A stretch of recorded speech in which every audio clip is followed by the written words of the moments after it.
Good evening. My name's Chuck Iova, and I'll be presiding over this evening's Planning Board meeting, December 11th, 2024. A couple of administrative items. For those in attendance, under the provisions of the open meeting law, attendees are being informed that this meeting is being recorded by Urban Media Arts and will be streamed on Malden Access TV YouTube site. I have not been notified that any other video or audio recording of this meeting will occur. We will start with roll call, starting with Ronnie. Give me a second, Ron. Go ahead. You got Reese's? Okay. Ronnie Raj. Ronnie Raj Verma, Planning Board. Tawadesh Gabrasilasi, Planning Board. Diane Sheeha, Planning Board. Oh, sorry, Diane. Chuck Iovan, Planning Board. Eric McCush, Planning Board. Pat Hayes, Planning Board. Eric Henry, Planning Board.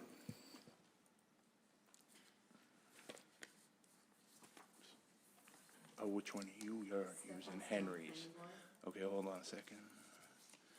There you go. Stephanie Stone, Planning Board. Thank you very much. First item on the agenda is a public meeting, which is different than a public hearing. The first public meeting we're going to have is 17 Columbia Street.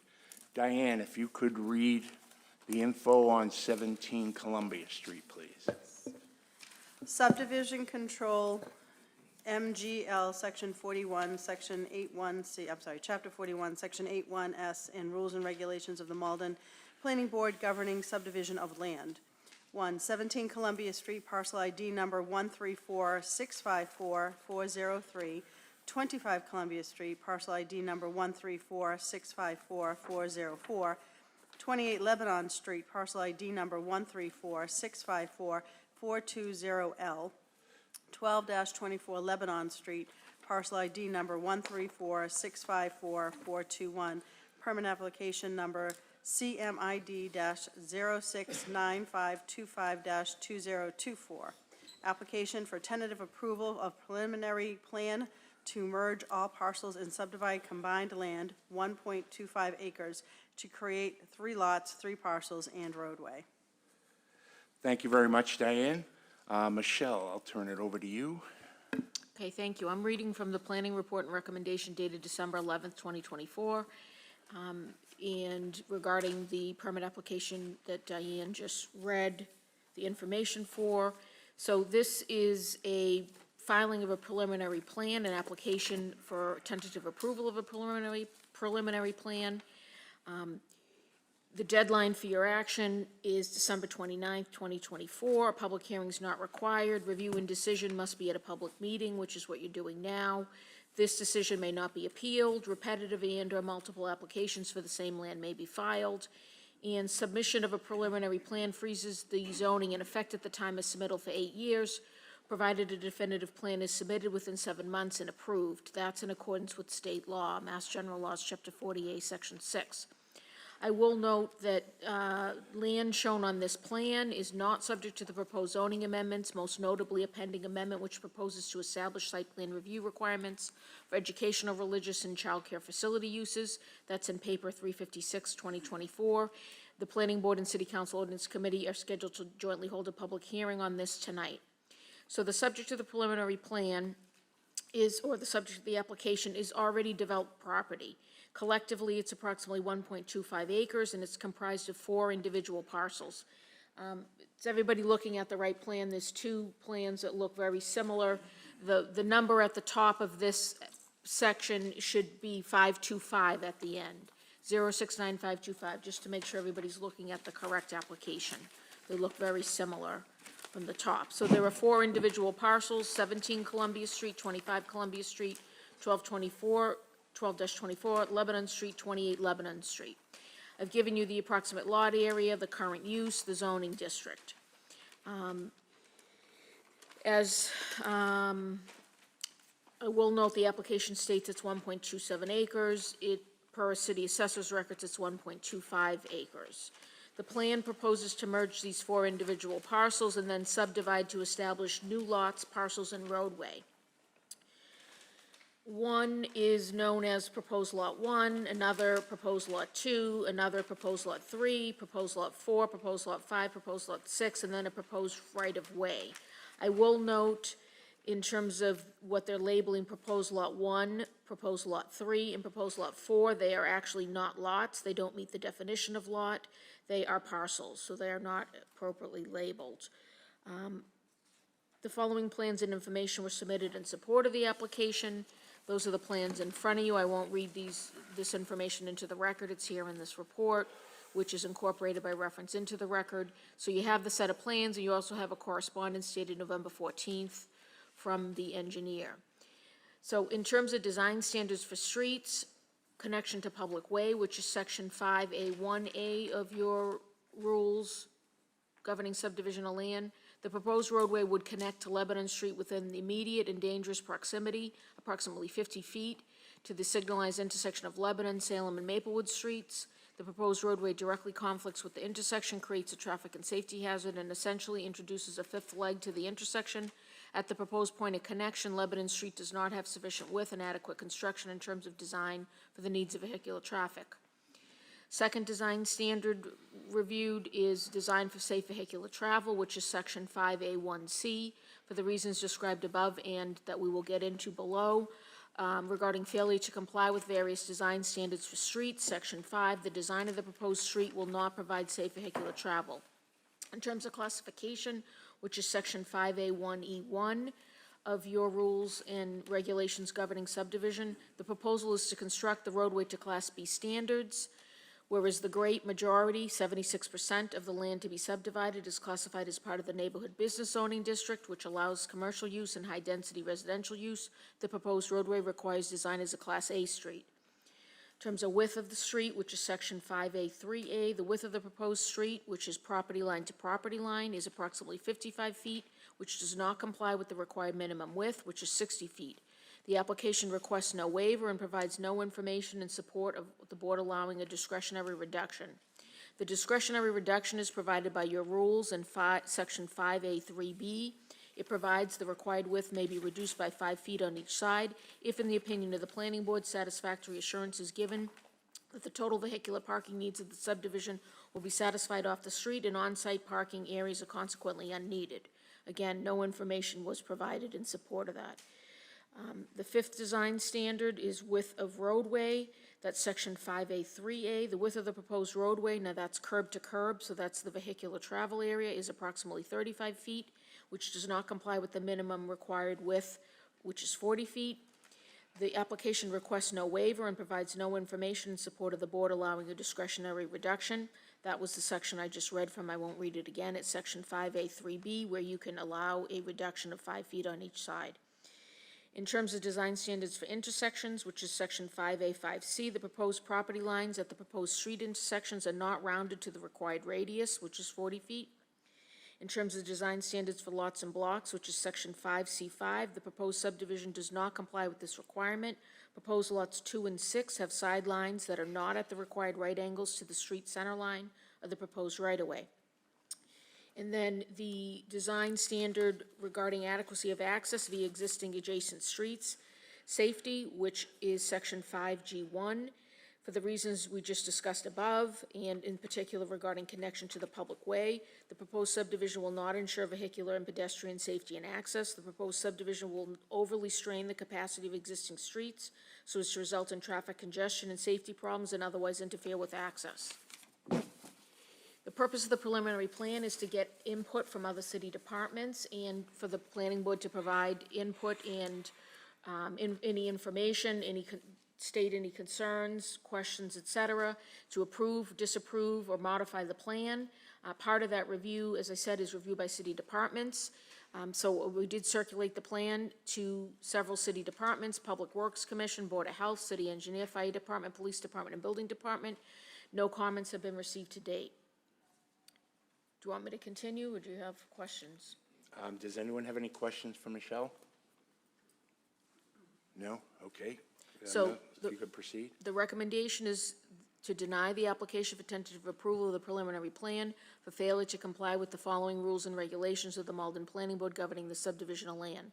1, Section 5A1A, connection to public way.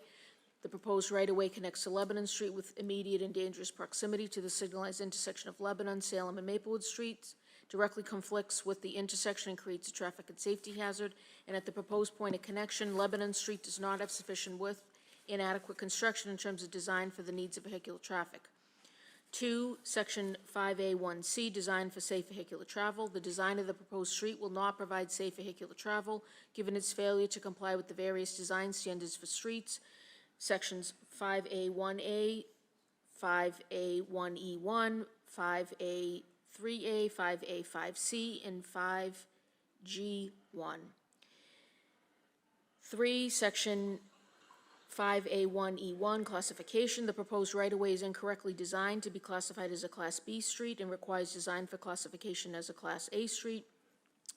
4, Section 5A3A, width of street. The proposed right-of-way does not comply with the required width for a Class A street. Section 5A3A, width of roadway. The proposed right-of-way does not comply with the required width for a Class A street. I think that should say roadway. 6, Section 5A, 5C, intersections. The proposed property lines at proposed street intersections are not rounded to the required radius. 7, Section 5C5, lots and blocks. The proposed subdivision does not comply with the requirement regarding angles of lot lines, lot sidelines. And 8, Section 5G1, adequacy of access to the existing adjacent street safety. The proposed subdivision will not ensure vehicular and pedestrian safety and access and will overly strain the capacity of existing streets so as to result in traffic congestion and safety problems and otherwise interfere with access. Okay, thank you very much, Michelle, for reading that. It sounds like, based on the report, that there is some more work that needs to be done on the proposed roadway and the configurations of lots 2 and 6. For the angles of the lot lines, is that accurate? Would you say that's accurate, or is it something I missed?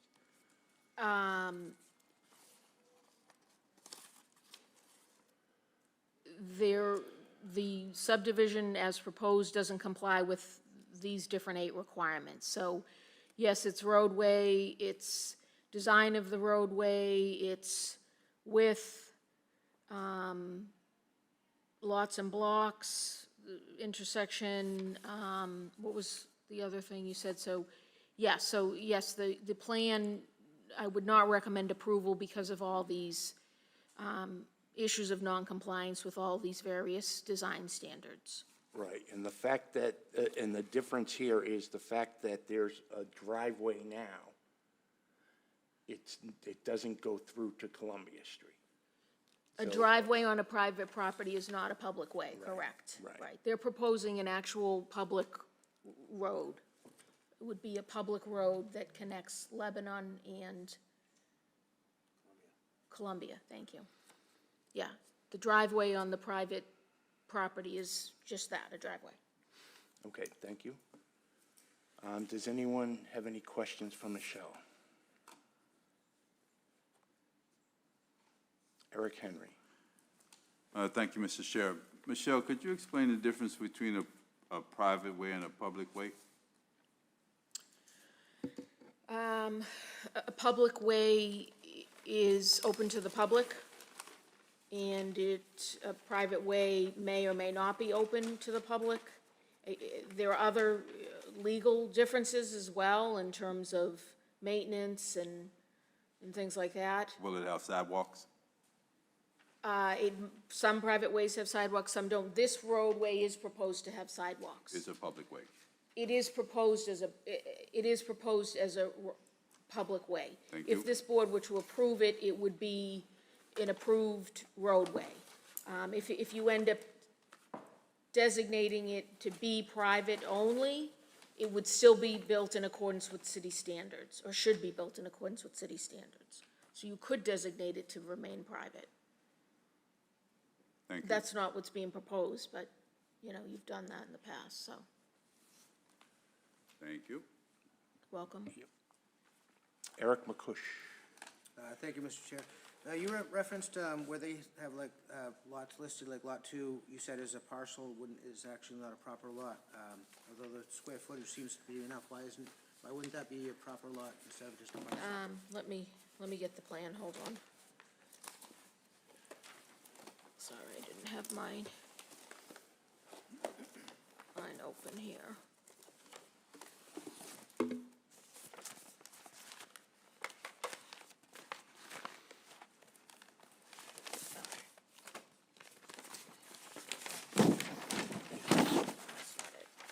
right, let me look at yours. It'll be quicker. Okay, so, Lot 2, proposed Lot 2. What I said about proposed Lot 2 is it doesn't comply with the requirements to have sidelines at right angles. See how this is a jagged line that goes in? Okay. That is a lot. The three that aren't lots are proposed Lot 1, which is 2942, proposed Lot 3, which is 2638, and what they're calling proposed Lot 4, I'm saying proposed lot even though they're not lots, is 5,325. Those are the three parcels that they labeled lots, but they're not lots. Because they're undersized? Right. Okay. Correct. And this was another issue. These two have an issue because of the sideline. Okay, thank you. Yep. Any other questions for Michelle? Eric Henry. Thank you for the second time, Mr. Chair. Michelle, I guess one difference between a parcel and a lot would boil down to square footage. So what is the minimum, what is that threshold? Well, the threshold, if you hold on one second, let me get the book. So the threshold,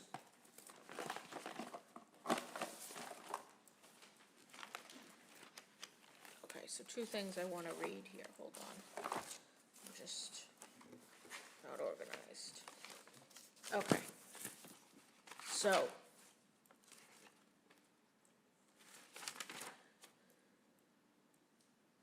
lot shall mean, this is in the subdivision rules and regs, lot shall mean an area of land in one ownership with definite boundaries used or available for use as the site of one or more buildings. So, for subdivisions of 3 or more, so 3 proposed lots or more, the lot area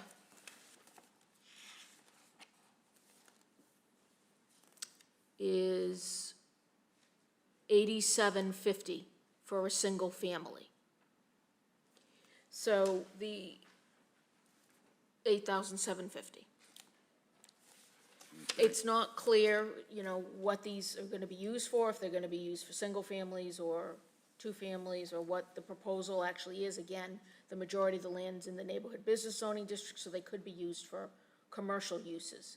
In which case, some of these lots wouldn't comply with the lot size for that, but they would technically meet the minimum lot size, which would be the residential. Okay, thank you. Okay. Anyone else? Eric McCush, did you have another question, or? No, that's still up from before. Thank you. Any other questions for Michelle?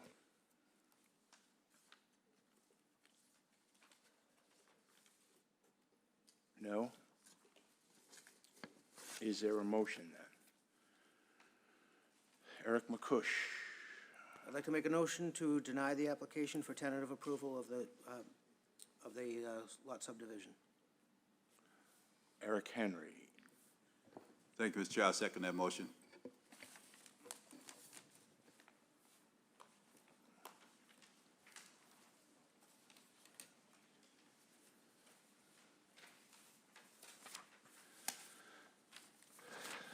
Okay, Michelle.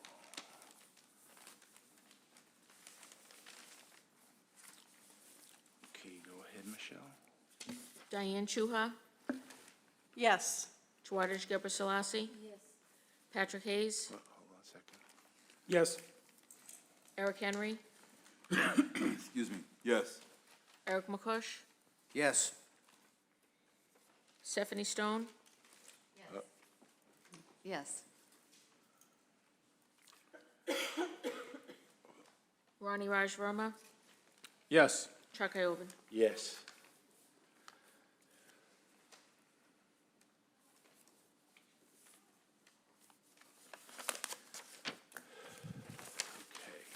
Okay. Diane, if you could read the second lot proposal? Regarding subdivision control, MGLC 441, Section 81S, and rules and regulations of Malden Planning Board governing subdivision of land. 12 Jacob Street, parcel ID number 133663308. 16 Jacob Street, parcel ID number 133663307. 20 Jacob Street, parcel ID number 133663306. No number Granite Street, parcel ID number 133663302. Rear Granite Street, parcel ID number 133663318. 31 Granite Street, parcel ID number 133663303. 4 Laurel Street, parcel ID number 133663301B. 50 Laurel Street, parcel ID number 133663301A. Permit application number CMID-069527-2024. Application for tentative approval of preliminary plan to merge all parcels and subdivide combined land 2.23 acres to create 5 lots, 2 parcels, and a roadway. Thank you, Diane. Michelle? So this is a reading from the planning report and recommendation dated December 11th, 2024, regarding the application that Diane just referenced. All the procedural information I provided before is the same. In terms of your deadline for decision, the fact that a public hearing is not required, that you're doing this at a public meeting, no appeal, multiple applications can be filed, and then the freeze of the zoning. In particular, I will note for this particular plan, as I mentioned before, the land shown on the plan would not be subject to proposed zoning amendments. The preliminary plan filing freezes the zoning in effect at the time of submittal for 8 years, provided a definitive plan is submitted within 7 months and approved. We'll note for this particular plan that the zoning freeze appears to be the reason for the filing of this preliminary plan, given applicant has already filed a permit application under CMID 069474-2024 on November 6 to construct a nonprofit school gymnasium at 31 Granite Street. That permit's the subject of an administrative appeal of the building commissioner's decision that the project is subject to site plan review. The Board of Appeal is scheduled to hold a public hearing on that appeal on December 18, 2024, which is next week. So again, the filing freezes the zoning, and in particular, there's already an application filed for which the zoning would be frozen. Subject to the preliminary plan is, again, already developed property. It's collectively approximately 2.23 acres. It's comprised of the following 8 individual parcels. I won't read the addresses in the interest of time.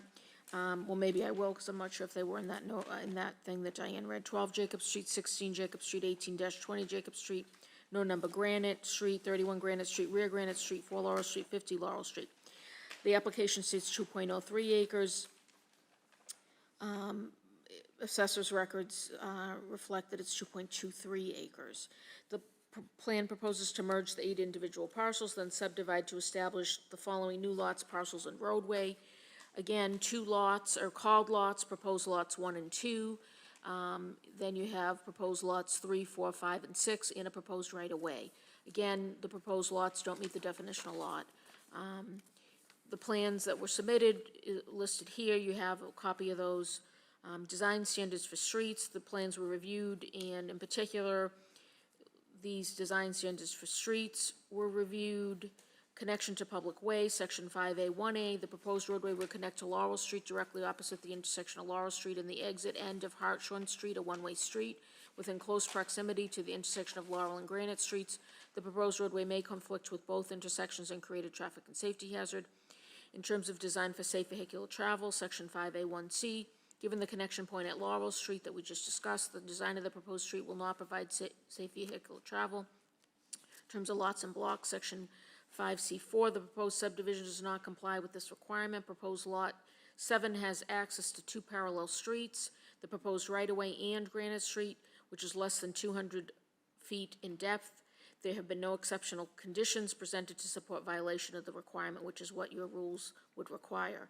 Lots and blocks, Section 5C5, the proposed subdivision does not comply with this requirement. Proposed lots 3, 4, 5, 6, and 7 have sidelines that are not at the required right angles to the street center line of the proposed right-of-way.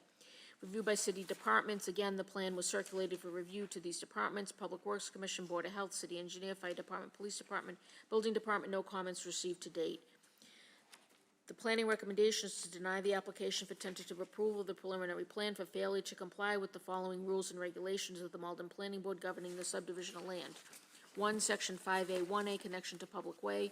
The proposed roadway with proposed connection at Laurel Street may conflict with adjacent intersections on Laurel Street and create a traffic and safety hazard. 2, Section 5A, 1C, designed for safe vehicular travel. Given the connection point at Laurel Street just discussed, the design of the proposed street will not provide safe vehicular travel. 3, Section 5C4, lots and blocks. The proposed subdivision does not comply with this requirement. Proposed Lot 7 has access to 2 parallel streets. The proposed right-of-way in Granite Street less than 200 feet in depth.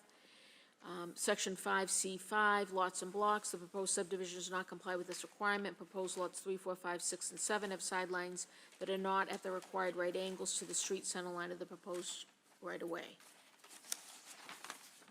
Thank you, Michelle. Does anyone have any questions for Michelle? Seems to be some similar problems to the item we heard just before. It sounds like there's more work needs to be done on the proposed roadway and the configuration of the lots.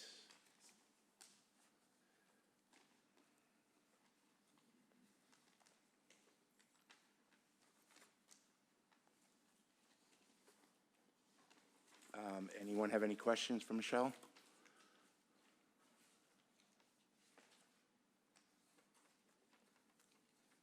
If no one has any questions, is there a motion? Eric McCush. Thank you, Mr. Chair. I'd like to make a motion to deny the application for tentative approval of the preliminary plan to subdivide the property.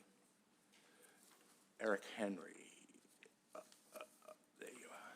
Thank you, Mr. Chair. I second that motion.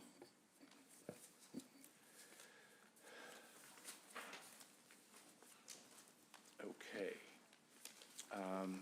Michelle, when you're ready, let me get ahead.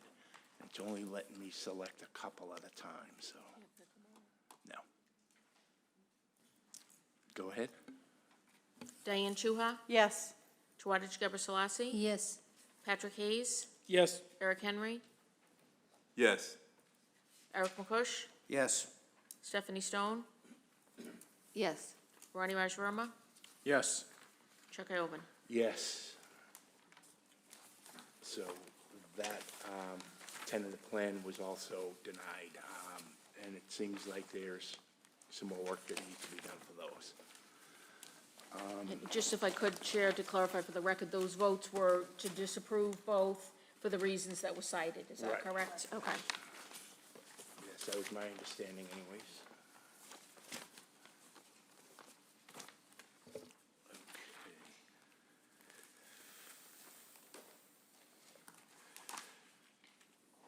Okay, so the next item on the agenda is, well, we'll give the Council Ordinance Committee an opportunity to step up to their seats in front of us, and then we can start the joint hearing. And the first one we will take up will be Council Paper, what is it? I think it's 356? Yes. Where is it? I don't see it here. Okay.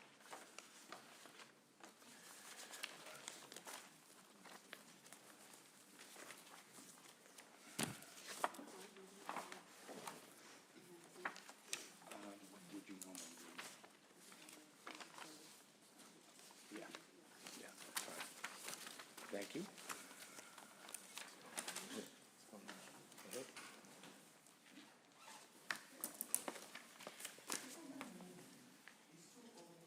Yeah, you can move them around, yeah.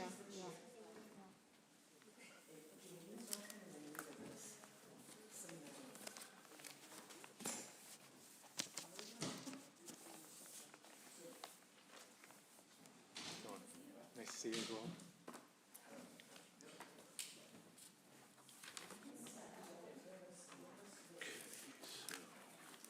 That's 36.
Council Linehan, would you like to introduce your team? Yes, thank you, Mr. Oh, give me 1 second. I'll sure. light the lights for you. Of course, it doesn't want to come over. Good evening. I'm going to call the roll for the City Council Ordinance Committee. Councilor O'Malley? Here. Councilor Crowe? Here. And Chair Linehan here. We do have a quorum. Thank you, Councilor.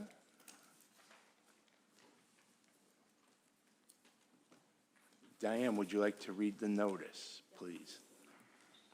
The Malden Planning Board and Malden City Council Ordinance Committee will jointly hold a public hearing in the Herbert L. Jackson Council Chamber, Malden City Hall, 215 Pleasant Street, Malden, Mass. At 7 p.m. on Wednesday, December 11th, 2024, in accordance with Title 12, Chapter 32, Section 050 of the Code of the City of Malden regarding petitions for zoning amendments, as proposed in the City Council Papers number 356-2024, 376-2024, 389-2024, and 399-2024, to further amend the following sections of Title 12 of the Code of the City of Malden, MCC, as follows.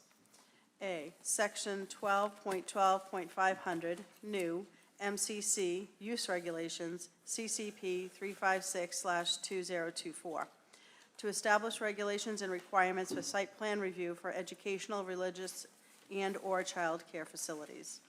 B, administrative and miscellaneous revisions to the following sections of MCC, CCP 376/2024. 1, Sections 12.12.010A and 12.12.030 Use Regulations. Provisions regarding dwelling multifamily, more than 6 but not to exceed 7 stories, daycare centers, nonprofit schools. Number 2, Sections 12.28.010.b, C, D, E, F, and H, nonconforming uses, lot, buildings, and structures, provisions regarding single and two-family dwellings, three-family dwellings, residence A, B, and C zoning districts, residential offices, business and industrial zoning districts, extension, abandonment, non-use, extinguishment. 3, Sections 12.20.020.h, general off-street parking requirements, central business district, provisions regarding reduction. 4, Section 12.32.030.b, certificate and permits, special permits, provisions regarding administration, voting threshold. 5, Sections 12.12.140.f, site plan review committee, 12.28.140.e, Rose Quarry Site Plan Review Committee, 12.32.060, definition of working artists, provisions regarding Malden Redevelopment Authority. C, Sections 12.12.030, 12.16.010, 12.20.010, and 12.32.060 MCC Use Regulations, Table of Intensity Regulations, off-street parking and loading regulations, definitions, CCP 389/2024, to establish a new use category, motor vehicle services and use regulations, dimensional controls, parking and loading requirements, definition, corresponding revisions to existing provisions regarding use category, gasoline filling and service station, parking and loading requirements for car wash, definition of service station.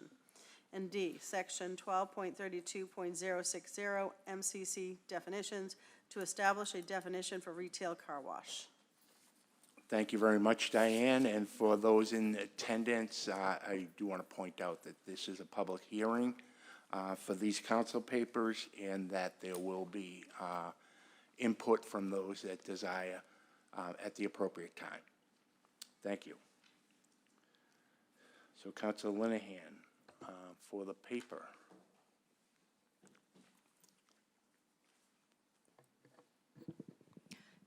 Yes, and if it's okay with the chair, I'd like to invite Councilor Winslow to join us if you want to speak to the paper. Okay. Very good, thank you. Podium might be easier. It looks a Okay, little sure. crowded. All right, Ward 6 Councilor and Council President Stephen Winslow, 83 Jacob Street, sponsor of the paper. So hello again. I advanced this paper tonight at the recommendation of our building commissioner. There had been a greatly similar paper that had been introduced about 3 years ago by the council and considered by the council and the planning board about 3 years ago.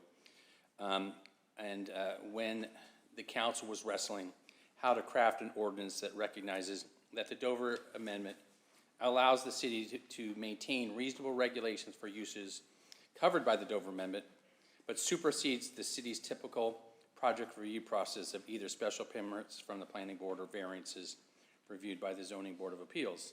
In 2022, when that was being considered, city planning director Michelle Ramiro gave a very thorough analysis of what was proposed, and we also had our then legal counsel Kate Fallon review it as well. The decision at that time was really to focus on dimensional controls. So there was two parts to that proposed ordinance back then. The decision was, there was one part related to site plan review, and one was to update our dimensional controls as they apply to educational religious uses. In the end, the part that related to particularly open space requirements was what went forward. The decision at that time was to, there was just concern about the clarity of the law and that related to site plan review. So the recommendation was not to advance the site plan review from the planning board, and the council did not take up that part. So we did end up enacting changes to the dimensional controls and to update the chart of dimensional controls to further clarify how those apply to educational religious uses. So since that's been passed, a couple of projects have been submitted to the building commissioner that do not meet those dimensional controls and are educational or religious use. So the first project was the related to Malden Catholic. They did end up deciding to waive their Dover Amendment rights, so in doing through the zoning board. The second application has come forward, and how that proceeds is in dispute before the ZBA. But the building commissioner recommended that what we see is that these kind of projects are going to come forward, and we don't have a clear process under our ordinances how to handle those. So that's really what this is, to have a process. We do allow, and the building commissioner has indicated that at least the current case law does allow cities to set up site plan review. Now, what proposed here may not be what finally comes out, but the thought is that we need to have some mechanism to have when a proposal does not comply with the reasonable requirements we've tried to establish in the dimensional control requirements, to who is going to be involved in making some review of that and comment to see about whether there should be some modification. Normally that would go to zoning board of appeals or to the planning board in a site plan review process, but under the Dover Amendment we're not allowed to do that. So the building commissioner recommended that we establish a site plan review process so that we have a process, and it doesn't fall to him. He sort of sees himself more as a umpire who calls balls and strikes. He doesn't, help change the strike zone.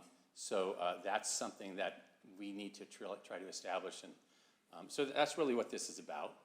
And I think that the thought is that it's fair to both the proponents to know who will make that decision. I think it's fair to the community so that there's a transparent group of people who meet to make those recommendations on how to make appropriate accommodations to comply with the Dover Amendment. So that's really what this is about. So that's what it is. I think that, I appreciate the comments that will be read into the record by the city planner, Ramiro. Just like before, we worked, as a council and the planning board to come up with something that was workable and that. So that's what really is, that's what the purpose is. It is here to have a project. And I think as the planner and as the knows that the project that's currently, raised, would not be subject to this new provision, but future projects. And, there are 4, school and educational institutions in our city right now that could be covered by this. There are at least 16 daycare centers that would be covered, and, somewhere around 30 religious organizations. So I think the dilemma is if we don't have some process, we're going to come upon these. And there may be others coming along, as you may hear certainly. But so I think it is just trying to have a way that we can make, consider accommodations consistent, but how that will be done when the dimensional controls aren't met. So that's really what this is about. So. Do you want to go through any of what you proposed in the paper that was submitted?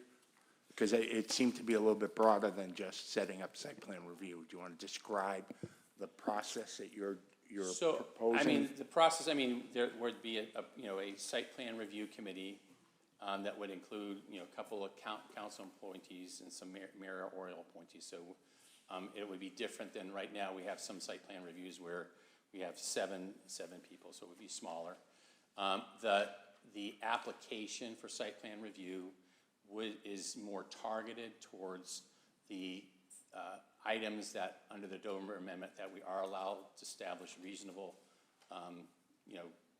rules under. So we're trying to reduce that. Now, I know the paper that I have talks about the site plan review, then giving those comments to the Zoning Board of Appeals. That may not be the way we would ultimately have to go, but the thought is that there would be at least some, once the application is in, the site plan review board would then sit with the applicant and discuss the application, and the site plan review committee would then, put out a comment letter or whatever to say what their view is on what accommodations are reasonable and what things they may be willing to adjust or whatever. So there would be that conversation. So it's really about setting up a conversation and then trying in the spirit of the Dover Amendment to try to make sure that what is being applied is reasonable, but also to be fair and transparent. So both in terms of we have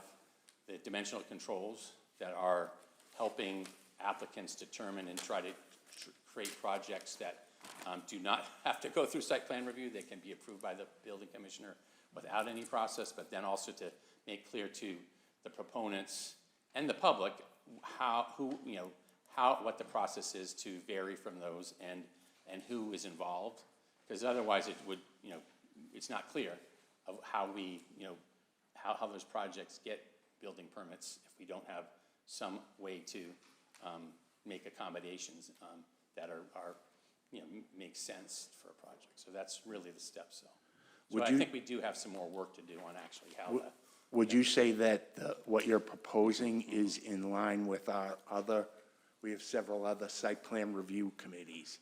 Would you say this is in the same format, in the same, asking the same things, or is it broader? I think that, as built on that. I mean, we had, just prior to this, 3 years ago, we had developed a site plan review process for the Malden River, but those are not, that's not a location necessarily that is subject to the Dover Amendment. So I think the process is gonna, end up being slightly different, because what was anticipated under the Malden River, overlay, is that, and site plan review was that ultimately any variances would be approved by the Zoning Board of Appeal and basically written into that decision. There's no decision that would come from the Zoning Board of Appeals. There's no, special permit that would be issued by the planning board. So we have to figure out how to have the process and have it come to conclusion to, a clarity. But there's not gonna be a ZBA decision or a planning board special permit or a city council special permit. So that's what we have to figure out in a fair way to the applicants.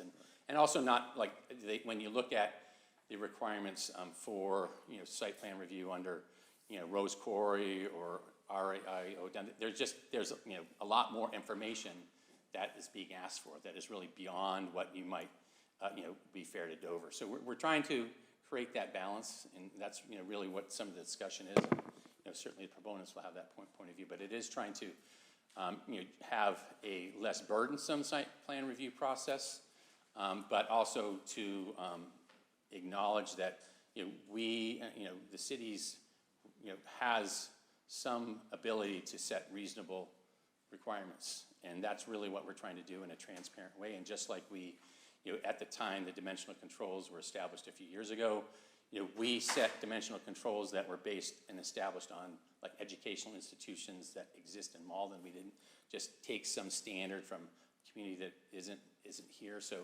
we're trying to shape something that makes sense for allowing things to go forward and that fit into the community and meet, don't unnecessarily constrain, but also for impacts that are, just difficult in an urban setting, that we can hold to the standards that we have established by, through public hearing and review of this committee and approval of the city council. So that's what we're trying to do, is to have that process. So in general, the deviations from our other site plan review committees are mainly driven by the requirements of the Dover Amendment. That would be, the effort here will be to come up with a site plan review that conforms with the Dover Amendment. It does not overburden the applications, but does allow us to, in these instances where a proponent is looking for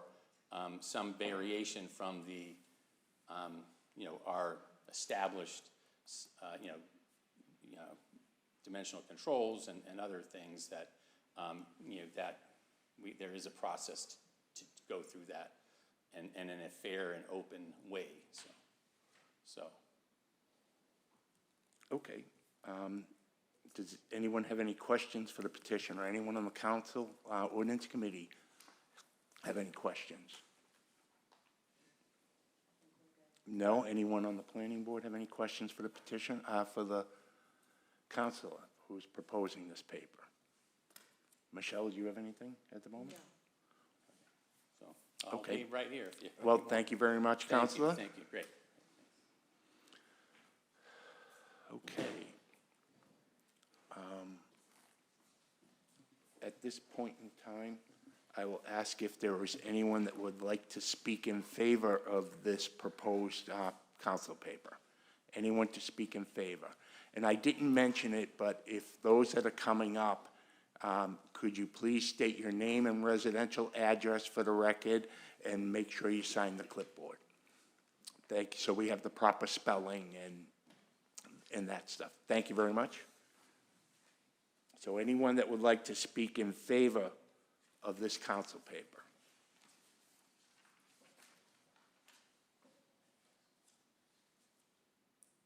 Diane, do you have anything to read in favor? I do not. If there's one item, sorry, I didn't get it. There you go.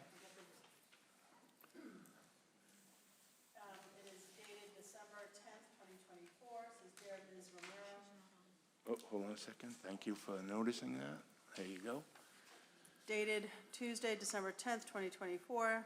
Dear Ms. Romero, we understand that there will be a joint meeting of the Malden Planning Board and City Council Rules Committee on Wednesday night that will consider the proposal to update the city zoning code to create a specific process for site plan review of schools, religious uses, and daycares.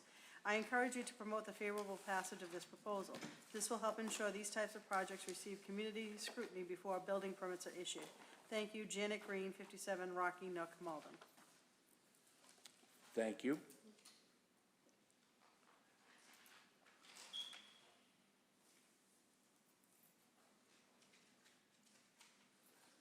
Okay, so we have nothing more to read in favor.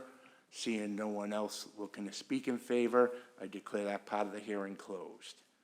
Is there anyone that would like to speak in opposition to this council paper? You can step right up, miss.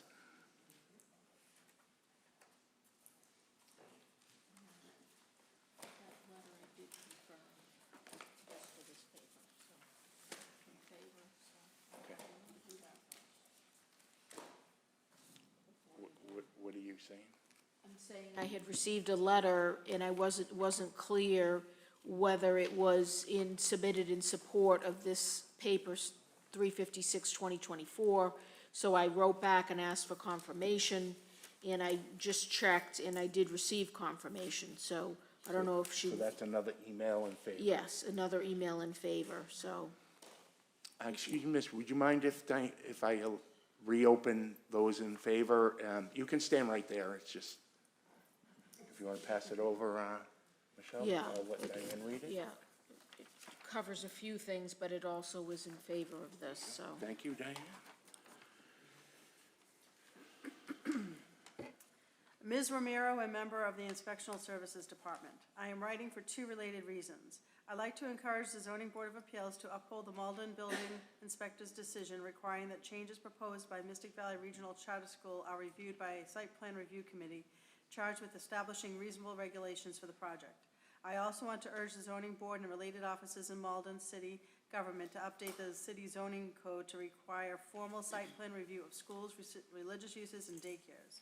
I live at 1 Manley Terrace in Malden, roughly 0.1 miles from the site of the planned changes at the lower school campus of MVRCS. I am concerned both about the impact of this particular project as well as the continued disruption to our community presented by MVRCS expansion efforts.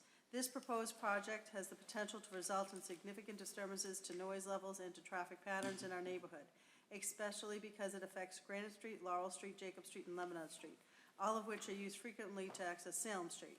It seems reasonable to request that the potential disturbances are reviewed by a site plan review committee that accepts input from the city.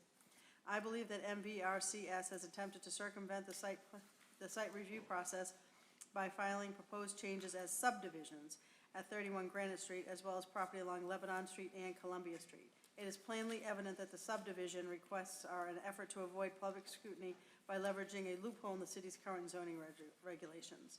Importantly, classifying the changes as subdivision does not minimize the potential impact to the community and therefore the need for the public review. In fact, the school's subdivision requests illustrate the importance of holding it to the public review that it is attempting to avoid. Importantly, this particular change is simply the most recent in a regular series of disturbances to the Maplewood community presented by MVRCS. In the relatively short time since my family and I bought our home in August of 2021, MVRCS has put community needs secondary to its growth plans. For example, MVRCS has sought eviction for our neighbors in its rental property, has advocated against the creation of dedicated bike lanes on our busy streets, and most egregiously, MVRCS raised 3 local businesses on Lebanon Street in the heart of Maplewood Square.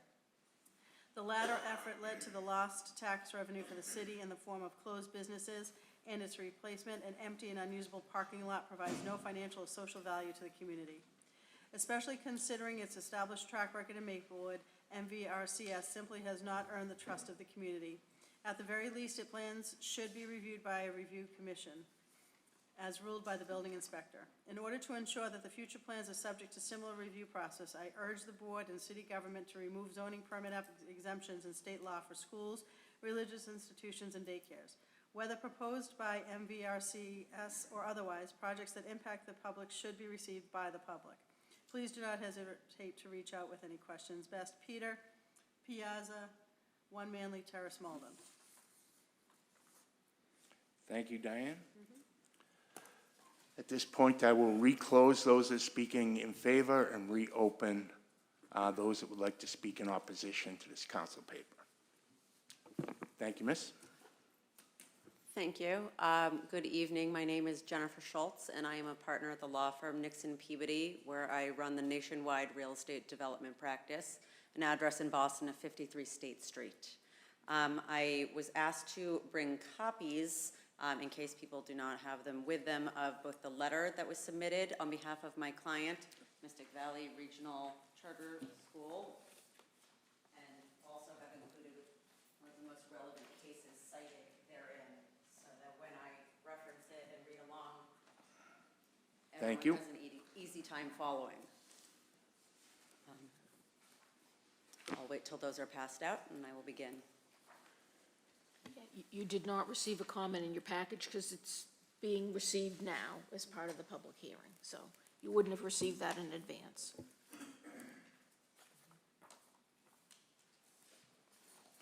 Thank you, Diane.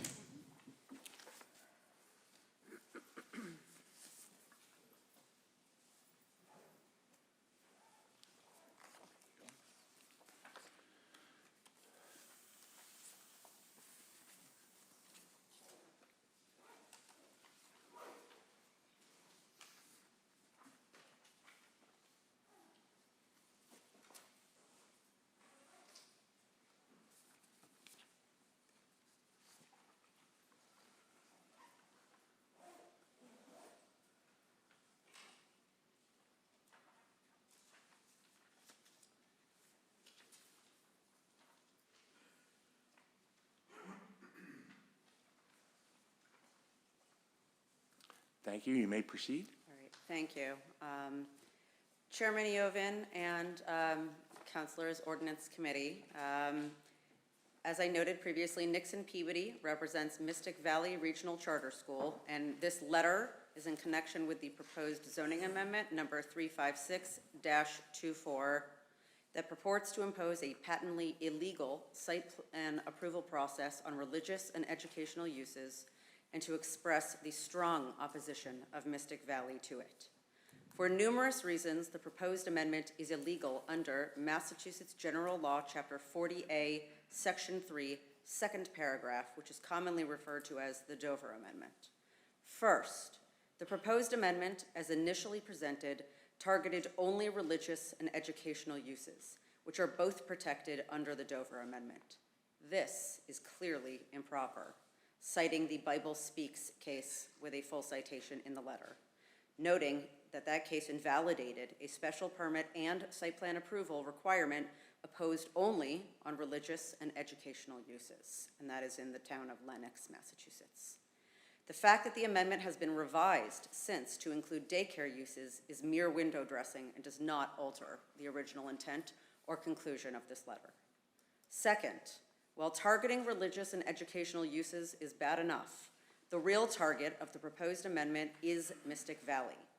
Targeting the properties of a particular entity for more restrictive treatment is improper, citing the W.R. Grace case against the city of Cambridge, cited therein in the letter, noting such targeting may constitute reverse spot zoning, citing also to Cumberland Farms, which is a land court case, noting zoning can only deal with use without regard to ownership of the property involved or who may be the operator of the use.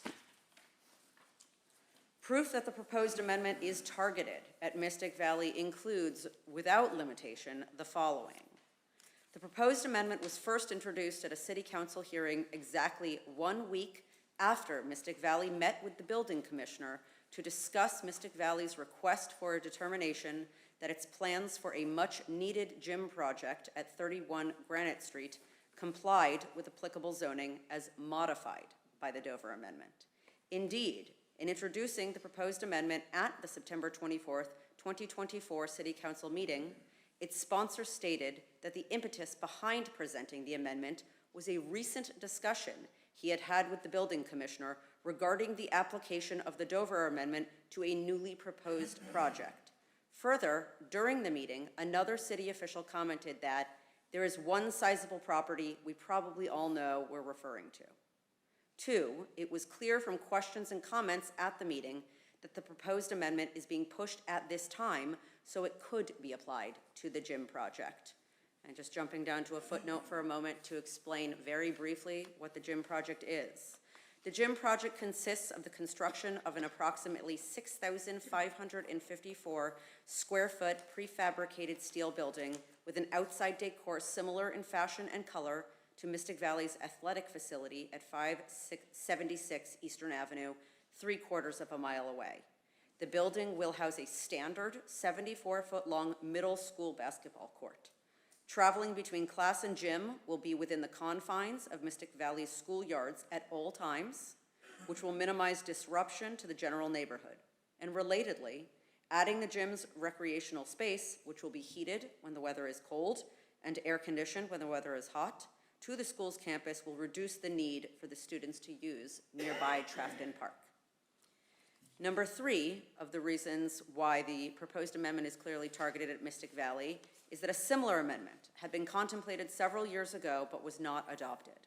Shortly thereafter, Malden Catholic, which the sponsor of the proposed amendment strongly supports, obtained zoning relief for a 70,000 square foot school project at 50 Crystal Street. The circumstances and timing suggest that the prior amendment was effectively pulled to enable Malden Catholic school building project to proceed and has been reintroduced now to harm only Mystic Valley. Number 4, a recent Facebook post by the proposed amendment sponsor acknowledges, indeed effectively boasts, that he submitted the proposed amendment in response to Mystic Valley's request for a zoning determination regarding the gym project. The sponsor's post focuses entirely on Mystic Valley. It criticizes Mystic Valley for not engaging in outreach with him concerning the request for a zoning determination, something that is not required by the State Zoning Act or the local zoning ordinance, and for taking steps to trigger a zoning freeze to protect Mystic Valley in the event the City Council enacts this unlawful proposed amendment, which is precisely the type of protection the state law freeze is intended to provide, but does not even attempt to make a case that the proposed amendment is reasonably necessary to address anything other than potential development by Mystic Valley. Third, the proposed amendment imposes undue burdens on protected religious and educational uses. To provide a non-exhaustive list of examples, number 1, the proposed amendment imposes on a protected use one of the few site plan review requirements that applies anywhere in the city of Malden without any valid basis to do so. Number 2, while the Dover Amendment is intended in large part to remove local prejudices from zoning determinations, the proposed makeup of the Site Plan Review Committee is overtly political and virtually guarantees that local prejudice will play a role in its decisions. Citing to the Boyajan case in footnote 7, noting that the Dover Amendment was intended to address and prevent the all too familiar scenario where local permitting authorities discriminate against protected uses under the guise of addressing what, in other instances, are legitimate concerns, such as traffic and neighborhood character. Number 3, the proposed amendment purports to allow the Site Plan Review Committee to hold an unlimited number of meetings, thereby unnecessarily driving up the cost of the process. Number 4, the proposed amendment imposes no time limit on the review process, thereby allowing the Site Plan Review Committee to extend the process indefinitely at its whim. And number 5, the proposed amendment imposes numerous and specific requirements on the types of plans that must be submitted, thereby unnecessarily increasing the cost of the approval process without any rational basis for doing so. For many projects, such as Mystic Valley's gym project, only a minimal amount of information is needed in order to make a determination as to whether the project requires an accommodation from dimensional requirements, and such a determination is needed before the applicant is forced to incur substantial expense to draw more particularized plans, citing the trustees of Tufts College against the City of Medford, excessive cost of compliance with a requirement imposed on an educational institution without significant gains in terms of municipal concerns might also qualify as unreasonable regulation of an educational use.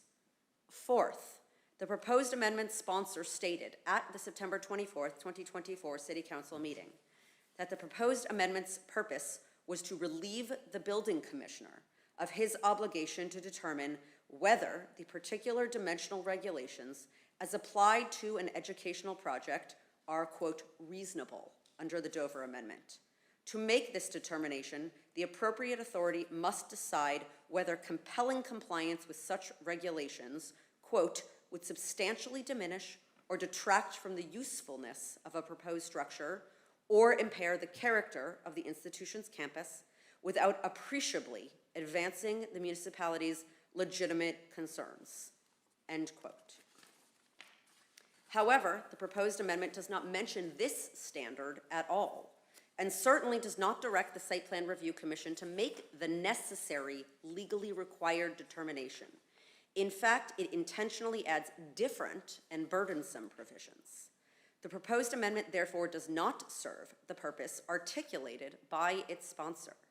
This is yet more proof that the proposed amendment advances no legitimate zoning objective and instead is intended to make it more difficult and expensive for Mystic Valley to obtain the necessary zoning approvals.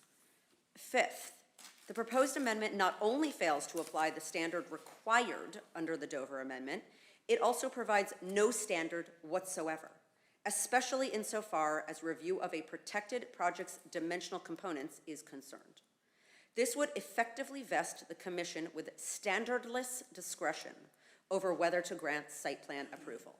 This, in turn, constitutes yet another violation of the Dover Amendment, citing the Bible Speaks case, holding that special permit and site plan approval conditions that, quote, invest the permitting authority with a considerable measure of discretionary authority over an educational institution's use of its facilities creates a land use regulation for such institutions which is antithetical to the Dover Amendment's protections. It also independently violates the black letter rule that any zoning ordinance that vests an approval authority with standardless discretion will be void for vagueness if and when challenged in court, citing the McGibbon case against the town of Duxbury, noting that a zoning regulation is subject to annulment where it provides the decision maker with untrammeled discretion or unbridled fiat, also citing to Cumberland Farms, invalidating a bylaw provision because the standard it imposed, namely requiring the permitting authority to determine whether a project would detract from the established character of the location and contribute a diverse and appropriate blend of business, was subjective and vague. The proposed amendment here is even more problematic as it identifies no standard. Sixth, the amendment is irrational on its face. Currently, Chapter 12 of the Malden zoning ordinances pertains to use regulations, and Section 12.12.020 states as follows: the use regulations of this ordinance shall not prohibit, regulate, or restrict the use of land, buildings, or structures for religious purposes or for educational purposes on land owned or leased by the Commonwealth of Massachusetts or any of its agencies, subdivisions, or bodies politic, or by a religious sect or denomination, or by a nonprofit educational corporation, or by the City of Malden, excluding any of its agencies, subdivisions, or bodies politic. The proposed amendment purports to add the site plan requirement as Section 12.12.500, which would make it yet another use regulation. If adopted, therefore, the proposed amendment, which purports to regulate protected religious and educational uses, would be rendered unenforceable by application of both 12.12.020 and the Dover Amendment. And the City Council cannot avoid this result by responding to this letter through eliminating Section 12.12.020. The Dover Amendment, which this section mirrors, would continue to apply regardless, or moving the site plan language out of the use regulations. This is because it is clear that the City Council properly views the site plan review requirement to be a use regulation, regardless whether it engages in gamesmanship by trying to recategorize that requirement. Indeed, the City Council has placed every other site plan review requirement into the use regulations chapter, with the only exception being one that applies solely to Rose Quarry Reclamation and Redevelopment District, which involves a unique area of land and a highly particularized goal. Seventh, while the proposed amendment is intended to impose onerous requirements on Mystic Valley, the proposed amendment, even if adopted, cannot be applied to Mystic Valley's largest properties because Mystic Valley's recent submission of subdivision plans has triggered a zoning freeze for those properties. Obviously, as that was taken up earlier this evening, I would like to clarify, at least in my legal opinion, that denial of a preliminary plan does not, in fact, undo the zoning freeze that was put in place from the moment of submission of it. If and when a definitive plan is ultimately approved within 7 months, then the freeze would remain in place and in fact would convert and extend into an 8-year full use and dimensional freeze. So I did want to clarify that the freeze remains in place and this cannot apply to those properties, at least for the time being. While Mystic Valley submitted the subdivision plans solely for the purpose of obtaining the freeze and has no intention of implementing the project shown in the plans, Massachusetts appellate courts have made clear that this is an entirely appropriate exercise of a property owner's rights, citing the KinderCare learning case, noting that the subdivision freeze has the effect of rewarding sham subdivisions filed with no intention of implementation, but solely to secure a zoning freeze.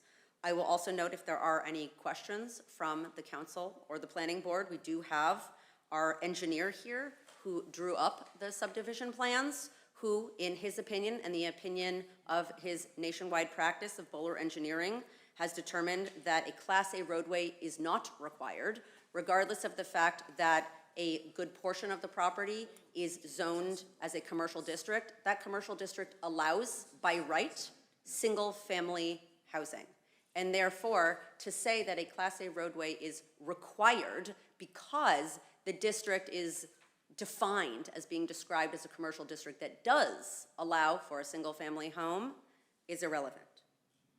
Additionally, I would also like to note that had we been given the opportunity to engage with the city engineer or anyone who did review and comment on the subdivision, we would have been happy to have addressed that, not live during this hearing this evening, and perhaps would have been able to lead to what is the appropriate legal conclusion that a Class B roadway is, in fact, effective, legal, appropriate, and compliant, and that what is drawn is not, in fact, as a matter of objective measurement, too close to any intersection as otherwise stated in the staff memorandum. And we will be submitting a letter once we receive the staff memorandum and letter, which we did not receive, in full opposition and response to the same. Additionally, there are other various features of the proposed amendment that are deeply problematic, including but not limited to the following. Number one, it includes several provisions pertaining to variances, even though the Dover Amendment, as the proposed amendment sponsor acknowledged at the September 2024 meeting, makes it improper to require a variance for a protected use, citing the Trustees of Tufts case. An accommodation under the Dover Amendment cannot be achieved by insisting that an educational institution seek a variance to obtain permission to complete its project. Number two, it does not indicate the number of votes that are required for site plan approval. Curiously, it addresses only the vote necessary for the Zoning Board of Appeals to act on a variance application, which, as noted, does not apply to religious and educational uses. Number three, it provides no guidance as to whether conditions may be imposed except to the extent that a variance is sought, which, as noted, should not happen with a protected use. And number four, it does not identify any mechanism for administration or judicial appeal. However, because making discrete changes to any of these provisions would not cure the fatal defects that are discussed above, there is no need to discuss these provisions any further or many of the other problematic provisions. It is no secret that there are some in Malden who, for political reasons, dislike the Mystic Valley School and want to impede, if not stop, Mystic Valley from fulfilling its educational mission. Indeed, while not the focus of this letter, there are other instances in which Mystic Valley has been singled out for adverse treatment by city officials. However, it is the City Council's duty and legal obligation to resist efforts to achieve any such result. For the City Council to push the proposed amendment forward with full knowledge that it is illegal for the reasons noted within would remove any pretense that the City Council is attempting to advance reasonable zoning objectives or that its intent is not to target Mystic Valley. It is important to note that Mystic Valley's state chartered mission is to provide a top quality education to all of its students. Whatever the motives may be of those who would like to interfere with Mystic Valley's mission, any action that improperly impedes Mystic Valley's mission necessarily harms not only Mystic Valley, but also the students whom Mystic Valley serves, many of whom are Malden residents. Mystic Valley ranked first in the state in the 2024 grade 10 combined average for meeting or exceeding expectations on the MCAS test. None of its sending districts, including Malden, are near that level, and ranks near the top for other categories and other grades as well. Any improper interference with Mystic Valley's ability to help its students to continue reaching this high level of achievement, with or without the MCAS, would be problematic in any scenario. But it is especially problematic considering that 67% of the students that Mystic Valley serves are minorities that have been historically underserved. Impeding Mystic Valley's ability to build and improve its facilities in order to continue to provide a top-flight education would directly harm Mystic Valley's students, while disproportionately impacting minorities because they make up the bulk of the student body. Because the stakes are so high, Mystic Valley is evaluating all possible legal options it may have in the event that the City Council continues its effort to target Mystic Valley for more onerous treatment than is permitted under the law. The better result for Mystic Valley's students, the involved city officials, and the Malden community at large is for the city to treat Mystic Valley in accordance with the law. In this instance, this requires that the proposed amendment be rejected in its entirety. And if you will bear with me, and I appreciate that you have been bearing with me, I'd like to just read 2 short paragraphs from the Bay Farm case that I handed out that is cited in this letter. Thank you.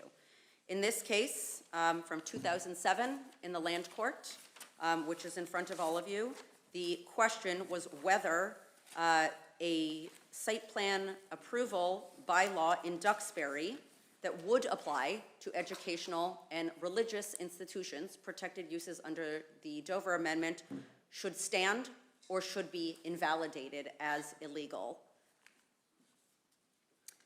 The court finds and rules, I'm sorry, I'm reading from the bottom of page 2 on your printout on the left column. This court finds and rules that section 615 of the Duxbury zoning bylaw is invalid on its face when applied to a use protected by the Dover Amendment. And I'm now skipping over to asterisk 3 in the second column.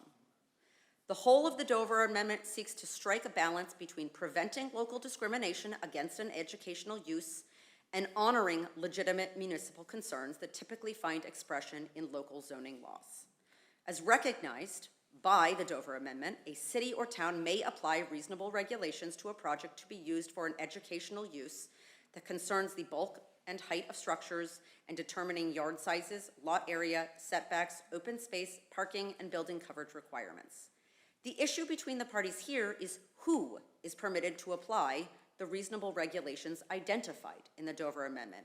And this speaks directly to statements previously made by the proponent regarding whether it should be the building inspector or another body of the city. The Duxbury defendants and the interveners contend that it is proper for the town meeting to have authorized the planning board to do so in a site plan approval process. The Academy disagrees and states that it is the function of the building inspector to review a project for compliance with the reasonable regulations. Upon inquiry by this court, none of the parties could cite a decision where a court has not voided a local bylaw that established a site plan approval process for a project protected by the Dover Amendment. And finally, this court concurs with the argument of the Academy. The legitimate municipal concerns manifested in local zoning bylaws are properly served by the involvement of the zoning enforcement officer, rather than the exercise of discretion by an elected or appointed board. The zoning enforcement office is charged with the statutory responsibility to determine what is a reasonable regulation of an educational use. Thank you very much for all of that time. Thank you very much.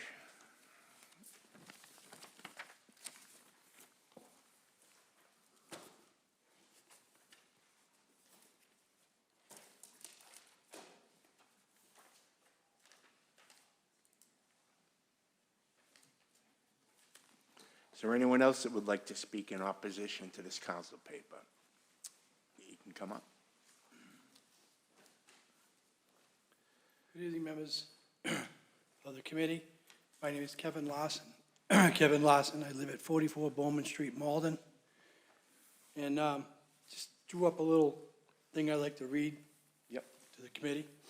Good evening. As a lifelong resident of Malden and a 1981 graduate of Malden High School, with two grown children, both attended Mystic Valley, and one who graduated from Malden Catholic, I am here this evening to oppose the new zoning use ordinance proposed to implement site plan review for schools, daycares, and religious entities.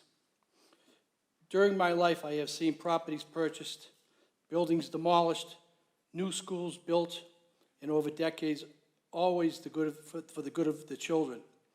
Whenever it was in Malden Public Schools, Mystic Valley, Malden Catholic, just like last year, never during at this time was a site plan review ever required. Why? Because quite frankly, the state Dover Amendment allows the education facilities to be placed anywhere within reason. So why all of a sudden now? Well, it's clear that this ordinance was written specifically for Mystic Valley Charter School. My ward councilor Winslow was very clear in his online communication emails in the last few weeks. I'm not a lawyer, but I'm pretty sure it is not legal and it is certainly not ethical to write zoning ordinance with one entity being targeted. No matter how one feels about the entity, all such process will cause significantly more cost and added and undeeded layer upon the process of ultimately taking resources away from educating the children. If it had been about the community and not about targeting Mystic Valley, why would this process have not been implemented back before the Malden Catholic came forward with their plan to put a 72,000 square foot building on the former Viking Seafood just last year? As adding such process, it will stop any school entity, including Mystic Valley and Malden Catholic, which just announced it purchased another parcel of property for its large expansion down on Sharon Street. What does this accomplish that a ward councilor or councilors could not do on their own? A councilor being proactive can hold a ward meeting, explain the plans of the city and the staff at the time they want, and all plans to be submitted to the building commissioner. The same councilor could educate his or her constituents on the Dover Amendment, which would be very helpful to many. A councilor who created a relationship might even determine a collaboration between, a collaboration might serve far better. The people mostly hurt by the site plan review and the future is Malden residents who are looking for daycare providers who will have costs driven up due to increase in unwanted requirements to open or expanded, since no other community around has a site review plan for daycares, and it will increase cost here in Malden. Finally, I respectfully ask the planning board, the Malden City Council, to please vote no on instituting a layer of costly, time-consuming, and polarized bureaucracy to the Maldens to approve this process. It will only harm our community in the long run and will not accomplish stopping Mystic Valley, despite certain councils have made clear as they intend. Thank you very much. Thank you very much. Mr. Larson, please make sure you sign the clipboard, please. What's that, John? The clipboard. Certainly. Thank you. Happy holidays. Thank you.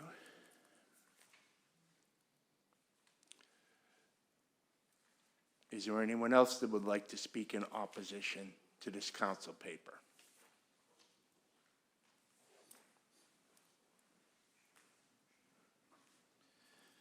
Good evening. My name is Rick Vayu. I'm the Assistant Superintendent of Mystic Valley Regional Charter School and oversee finance and operations. Attorney Schultz, Mr. Larson have done a pretty good job connecting the dots of what they observed as being targeted. I know the property that is being talked about at 31 Granite Street. I've been with the school for 20 years, and we've been in pursuit of that property for 20 years because it's adjacent to us. So we've had communication with, at the time, the owner. When the owner decided to move, we worked with her daughter to purchase the property and, always had, it would be a great piece of parcel to continue to expand our campus. We met in the spring with Councilor Winslow, who's the proposal of the paper. But we met in the spring, myself, he, and our board chair, George Warren. And at that meeting, Councilor Winslow made the statement that, look at, the city doesn't need the charter school anymore. So, that's a pretty bold statement to make and isn't collaborative in any way. And, at that meeting, before we left, the timing was right. I showed him, we had closed that week on the property at 31 Granite Street. I brought him to the window of our conference room and meeting space and said, we just purchased that property. And, what more invitation is there to invite to really talk about what could be done with the property if there is truly concerns. So all of the connection of the dots of, I sit here as the business person for Mystic Valley and see one school in the community being treated one way and us being treated another way. And I don't think that's right. Thank you. Thank you very much. Mr. Villano, can you please sign the clipboard? Thanks.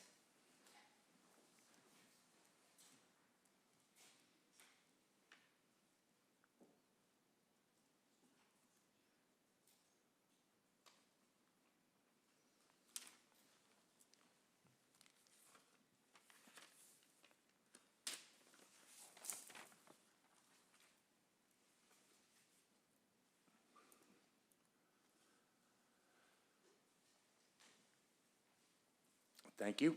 Is there anyone else that would like to speak in opposition to this council paper? Anyone else? Diane, do you have anything to read in opposition? I do not. Seeing and not hearing anyone else that would like to speak or that needs anything that needs to be read, I declare that part of the hearing closed. Is there anything in general that needs to be read? Michelle or Diane? No. Okay, thank you. Then Michelle, if you could take us through your staff report. Yes, I'm reading from the planning report and recommendation dated December 11, 2024 regarding the zoning amendment in City Council Paper 356 of 2024. I won't read it verbatim into the record, but it is incorporated herein by reference to the record. I will start with summary of the proposed amendments.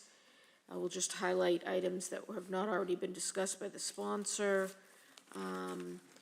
This particular, there's a particular section in terms of applicability that states the site plan review regs would apply to construction or extension of a building or structure with a gross floor area exceeding 2,500, or establishment in an existing building, or construction or extension of a surface parking exceeding 2,500 square feet.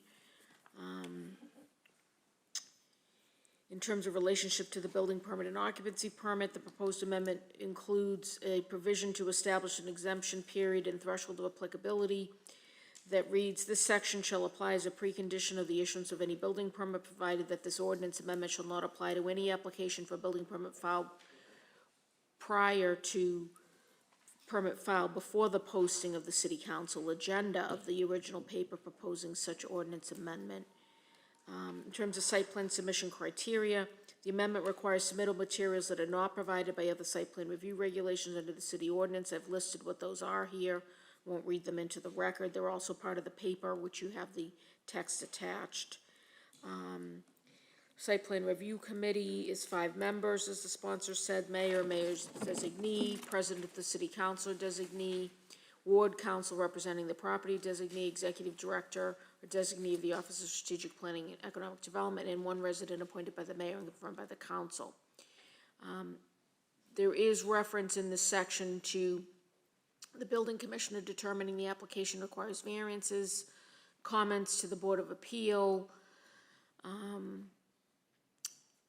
I'm noting a couple of the sections that some of the recommendations will refer back to. That's why I'm doing that. In terms of the meeting schedule, it does provide the committee will hold a public project review meeting before any Board of Appeal hearing to review variances. Public comment is proposed in this amendment is a provision that says the site plan review committee may consider written public comments during its project review meetings. Oral public comments may be considered with consent of the applicant. Notice is the same as for other hearings. Site plan review criteria is specified. Again, more references to requests for zoning, variances and comments and conditions regarding variances. And then finally, the expiration provided by the proposed amendment provides an expiration date related to a variance decision by the Board of Appeal. So I'll go through now, again, you have the text of the amendment. I'm going to go through now some of the outstanding concerns that I would want to note for your reference. 1, in terms of, quote, surface parking area, which is a term used in the proposed amendment. The proposed amendment and current ordinance do not define or provide use or other regulations for surface parking areas. So I've just told you what zoning does talk about in terms of parking. Either it's located on a property that's used by a building and the property subject to requirements regarding layout, dimensions, aisle width, landscaping. It's considered part of the principal use of the property. Or we also have standalone surface parking lots that are the principal use. So again, this quote, surface parking area doesn't fit in either one, in my opinion, and it's not defined. Dimensional provision. The dimensional provision that this ordinance as proposed would apply to buildings or structures or property surface area, parking areas exceeding 2,500 square feet. So the amendment contains that dimensional restriction. So it appears that it would be necessary to update the existing use categories to establish different sets of regs based on size. I've given you here what the city zoning ordinance provides for dimensional controls for daycare centers, public or nonprofit schools, and religious facilities. So the point here being, none of them say exceeding 2,500 or less than 2,500. So I would say that this is going to require adding in other use categories that would contain that dimensional restriction that's being proposed. In terms of relationship to the building and occupancy permit, it does appear to be inconsistent with state law and city ordinances.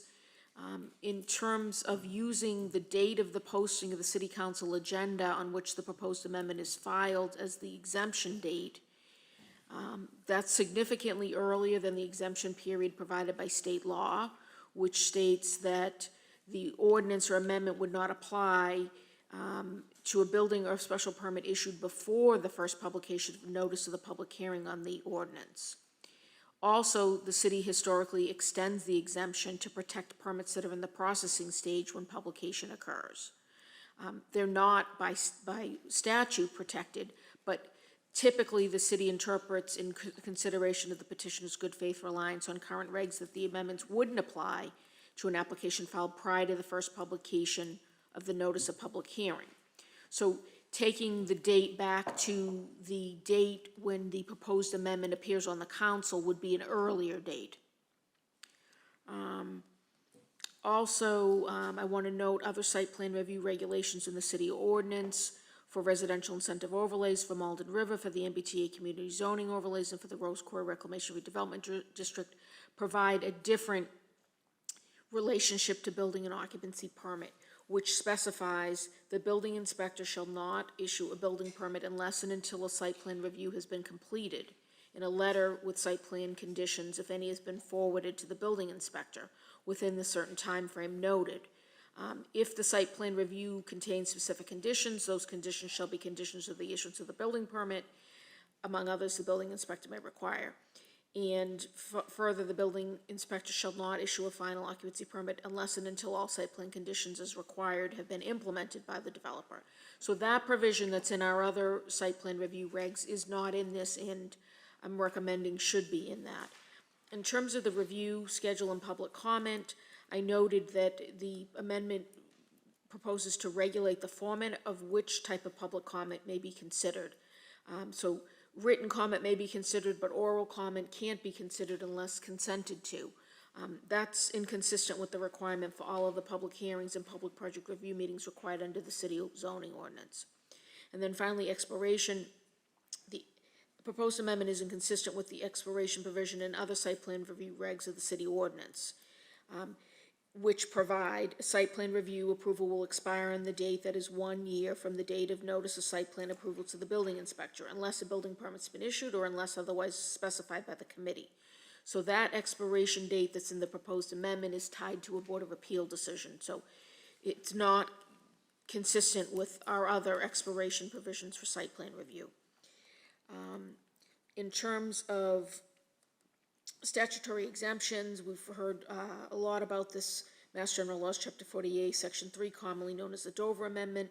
So I've cited here what the state law provides. These provisions have been interpreted by the courts through extensive case law. We heard some of that. That case law must be reviewed for applicability to the proposed amendments. The amendment does contain numerous references to variances and or Board of Appeals in several sections. And then finally, childcare facilities. The amendment doesn't specify which kind of childcare facility would be subject to the proposed site plan review. There are two types currently licensed in Malden by the state: family childcare and group and school-age childcare programs. The state law does specify childcare facility is a childcare center or school-age childcare program as defined by another state law. So it's not clear whether this is intended to apply to all daycare that's licensed or just the group and school-age child programs. Application and exemption. So these amendments would apply to new construction, new use and occupancy of existing buildings unless exempt by city ordinance, the express language of the amendment, state law, or the State Permit Extension Act. The state law would exempt the subject of a building permit or special permit issued prior to the first publication and notice of the public hearing for this amendment. That was November 22nd, 2024. I'm going to note here that land that is part of an application for tentative approval of preliminary plan filed under the subdivision control is exempt from proposed amendments. Given that submission of the preliminary plan freezes the zoning in effect at the time of submittal for 8 years, provided that a definitive plan is submitted within 7 months and approved. That's a state exemption provided in state law. There are 2 pending applications for tentative approval of preliminary plan filed that would be subject to this exemption. Those are the 2 that you discussed earlier at the beginning of this meeting, these 2 permit applications.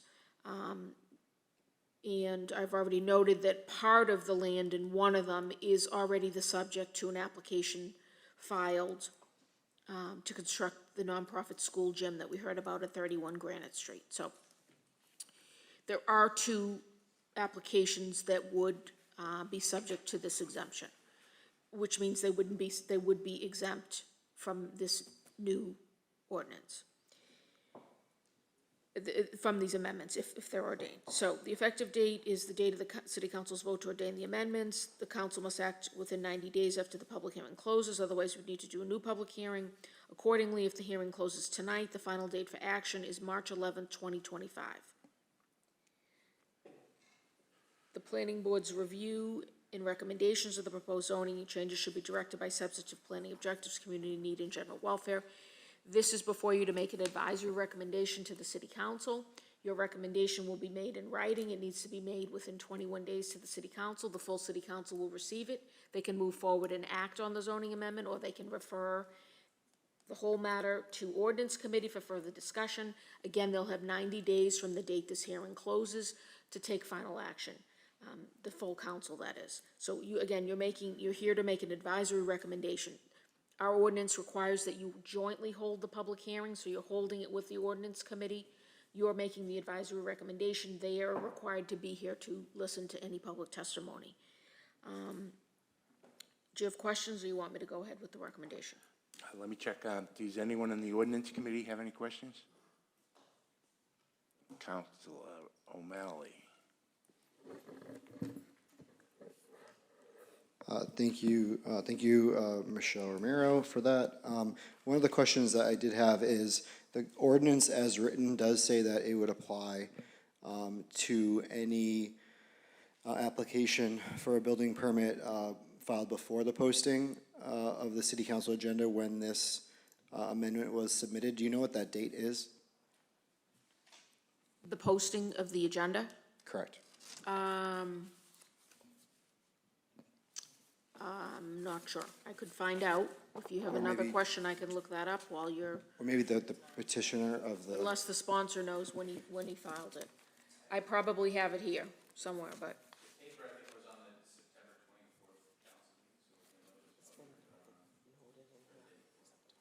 okay, so it sounds like it's looking like September 24th, okay. And then you had said that if this was acted upon, it would not apply to the proposals unless it is enrolled and ordained with this language. So if this language was enrolled, then it would apply. It won't apply because of the subdivision, the filing of the preliminary plans is subdivision. If they hadn't filed those and you adopted that language, it could potentially apply. But this state law exemption in Chapter 48, Section 6, it's my understanding that that would provide them with the exemption. Of freezing the zoning? Yes. Okay. In effect, the date they filed the preliminary plan, the applications for preliminary plan, which was November 14, 2024. Keep in mind, they have to, within 7 months, file a definitive plan, and then that would need to get approved to do the zoning freeze. The procedural catch is they can continue to file preliminary plans, which is what we saw done at another site at the hospital. For years, they kept filing to keep the zoning freeze alive. So they can what they call piggyback on to that. So they could keep doing that, keep filing. Understood, thank you so much. Yeah. Does anyone else on the planning board have any questions for Michelle? Stephanie Stone. Thank you. Hi, Michelle. Can I ask about what sort of regulations are in place now regarding educational and religious facilities in terms of how the building commissioner can look at them and approve, and if there are variances to zoning regulations, what happens now? I can speak to the fact that we have dimensional controls and parking requirements for these uses. There is no formal site plan review process set up. That's what this paper intends to do. The building commissioner is here. I don't know if you want to hear directly from him. That might be the best Yes, scenario if the building to commissioner could describe come up and what describe standards what's he in place. uses. Yes. Thank you. Mr. Miller?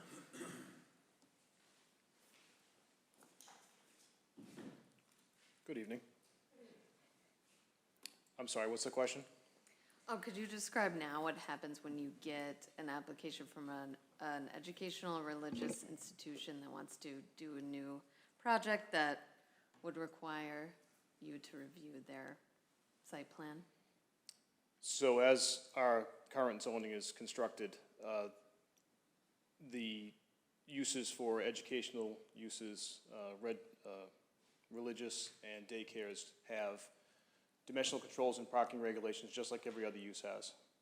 And they don't have any specific guidance as to how those things are regulated, or if they're regulated differently than the other uses that are contained within our zoning. So have you seen the criteria that would need to be submitted under the new regulation? Are those pieces of documentation you require now? I don't perceive that what would be submitted under the new regulation would be any different than what's submitted now. I think the review process would be different. As has been stated already tonight, the application that's in for a particular property, which is not subject to this ordinance, should it be put in place, my decision on that particular property is being appealed to the Board of Appeals next week. So with all due respect to this board, I would prefer to have that discussion and argument played out in front of that board next week. So I don't really want to get too far into the whole thing, to be honest with you.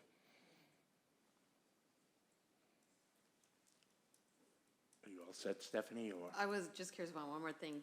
In your review of these types of applications, do you consult with other, are you allowed to? I'm sure you can consult with other personnel within the city government if you're unsure, if you don't know if you would like to approve something, or if you just want another opinion.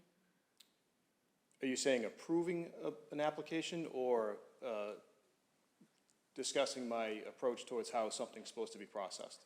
Because obviously I speak to our city attorney on a regular basis. Right. And I do speak to other people outside of the city who would be considered experts in zoning issues about things. But as far as the actual process of issuing permits, generally speaking, no.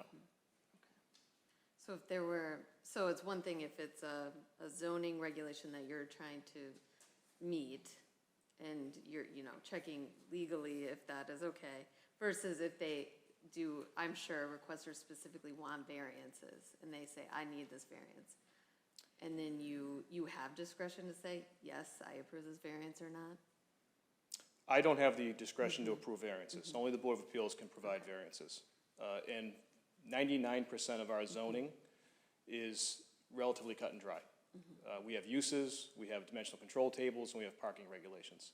You come in, you come with an application that's sufficient to evaluate for all those criteria, and if you're not in compliance with one of those things, you are going to the Board of Appeals, or if it's a special permitted use, then they're coming to all you folks. And then we have existing buildings and new buildings, which is a different animal. But the process is pretty cut and dry. It's pretty black and white.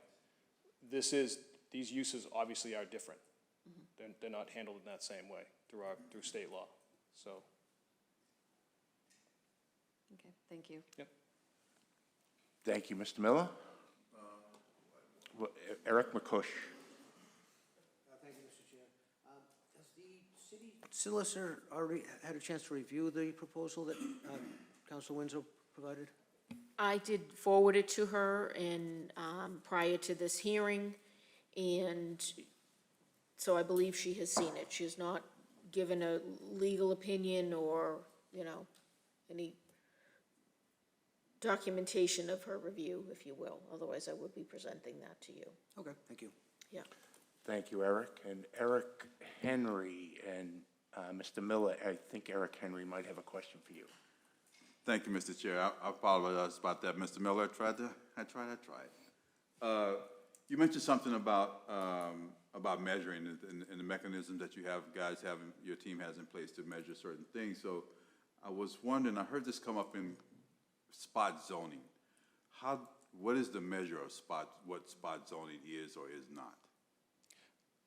That's not a determination I'm comfortable giving you. We don't determine that. We work within the zoning regulations that are provided to us by the city council. So the determination of what is spot zoning and what is not spot zoning gets made at the time that zoning districts are put together or modified. Okay, thank you. Maybe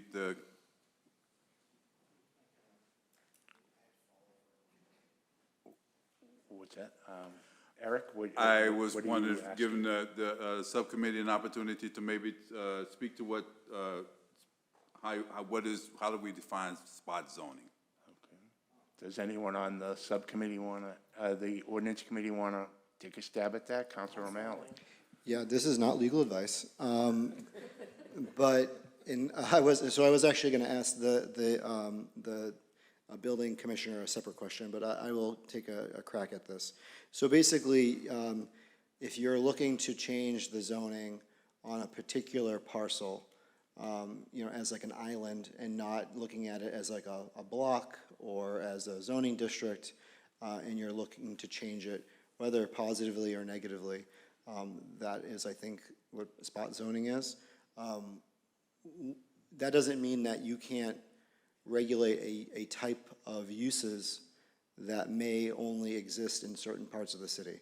So if you're looking to, say, regulate gas stations, you can regulate gas stations across the city, even if a gas station is only one parcel in a particular area. You don't have to completely redefine make all of the parcels okay for gas stations. It can just be all of the gas station parcels across the city as a use, or as a land use, is being regulated this way. That's my understanding, but I'm sure there are different opinions. Thank you, Counselor, and I truly understand that it's not a legal opinion. But I guess my question kind of wraps around the thought of whether or not the absence of competition would constitute a spot zoning, or if we just don't want to see this particular, fast food joints in this, establishments in a particular area, so, or whatever the case may be. I think you kind of understand what Rose Quarry Sid mentioned. So would that be a spot zoning? Because there's no competition for something like that. That's a whole area. Yeah, that's a different thing, so. I don't want to get into conjecture necessarily. Right, and, Michelle, unless you have an opinion, thank you very much, Counselor, for Thank you trying all. to field that. Michelle, unless you have an opinion that might help Eric get his head Yeah, around I mean, it. my opinion is that the proposed amendment will apply to all religious facilities, all educational facilities, and all childcare facilities that meet this criteria of the 2,500. So it's citywide, so it's not particular. I would not say this is spot zoning. Okay. I think that spot zoning has some different interpretations and whatnot, and if we should get a legal opinion on that. I don't think that this is what we're talking about here at all. Thank Does you that all. satisfy you, Eric? Absolutely, thank you. Very good. I think, Mr. Miller, if you could come up again, I think Counselor O'Malley has a question. Yeah, my apologies for making you get up and down. So the petitioner's counsel has provided us this case, which is Bay Farm Montessori Academy versus Town of Duxbury. And in it, and again, I haven't had a chance to see if this is the most recent, but I'm assuming that is the case because that's what's been presented. It says that the zoning enforcement officer is charged with the statutory responsibility to determine what a reasonable regulation for an educational use is. And without getting into it, I'm assuming that when the applicant came before and proposed what they were proposing, you made the determination that our regulations in the city are reasonable, and you had to interpret it the way it's written, and which is why it's now going to the Board of Appeal. That's the review that you provide, not necessarily. I'm sorry. Because Nelson? it's kind of piggybacking off of Ms. Stone's question. And again, to reference the meeting next week, and without me stating an argument at this meeting that I'm going to state next week, Mass General Law, Chapter 48, Section 3 is probably one of the most contentious sections of zoning in the state, and there are many, many, many sections of case law that refer to it. So I did look into some of the case law. I did have conversations with our city attorney. I did have conversations with other attorneys who specialize in zoning, and I did have conversations with other building commissioners from other cities before I made my decision. Understood. Because I think what Ms. Stone was getting at was that when you were doing your review, could you defer to or work with a site plan review committee to review a particular project? But what I'm understanding is that you don't review the project. You review if the regulations are reasonable as applied to the project, which I think is a very different dynamic. You're focusing on the regulations being reasonable. I believe that's the argument that's being made by the other side, is that I would look at a proposal and determine whether or not a violation of something is reasonable. I think that's what they're saying, yes. Understood. Thank you. Okay, I think that's it. Good. Mr. Miller, thank you for coming up several times. Okay, so does anyone else have any questions for Michelle?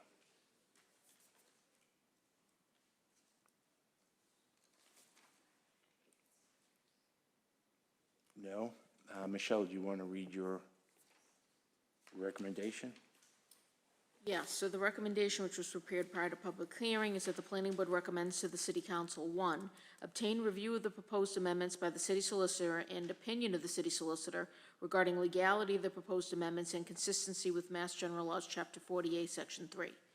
2, approval of the proposed amendments as submitted, subject to the above referenced review and opinion of the city solicitor, and with the following revisions. A, Section 12.12500.A, purpose and intent, add or child care facility use. B, Section 12.12500B, applicability, delete the phrase with gross floor exceeding 2,500 square feet or surface parking exceeding 2,500 square feet. 2, add the following provision. Site plan review shall be required for child care facilities identified by Mass General Laws, Chapter 48, Section 3, namely group and school-age child care programs as defined by the State Department of Early Education and Care. C, Section 12.500C, relationship to the building permit and occupancy permit. Delete the proposed provision in its entirety and insert in its place. The building inspector shall not issue a building permit unless and until a site plan review has been completed and a letter with site plan conditions, if any, has been forwarded to the building inspector by the site plan review committee within the time frame noted in Section F. If the site plan review letter contains specific conditions, said conditions shall become conditions for the issuance of the building permit, among others, that the building inspector may require. Further, the building inspector shall not issue a final occupancy permit unless and until all site plan conditions as required by the site plan review committee have been implemented by the developer. D, Section 12.500E.2, site plan review committee operation. Delete the first sentence in its entirety. It begins, if the building commissioner determines the application requires a variance, and it ends with the zoning board of appeal. 2, in the second, third, and fourth paragraphs, delete board of appeal and insert site plan review committee. I do want to note that I believe that particular, and this is on page 2 of the proposed ordinance, I believe that is a typographical error. So where it says only zoning board of appeal members may be party to any voter agreement, that would read site plan review committee members may be party to any voter agreement. Where it says a majority of board of appeal members present shall be required to approve any and all site plan review conditions applied to development under review, it would read a majority of site plan review committee members present shall be required. So that's what that section is. I think that was a typo in the paper. Since this is all about the site plan review committee, requirements for them to implement. E, Section 12.12500F, review schedule, delete the first sentence in its entirety and insert in its place. The site plan review committee shall hold a public project review meeting with the applicant no later than 45 days after submitting the proposed site plan to the building commissioner. The site plan review committee shall hold as many meetings as necessary within a 65-day review period to review the proposal. However, within 65 days of the submission of the plan to the building commissioner, the site plan review committee shall provide recommendations in writing to the building commissioner. If no action is taken within 65 days, the application shall be deemed approved as submitted, and the applicant may apply for a building permit without a site plan review letter.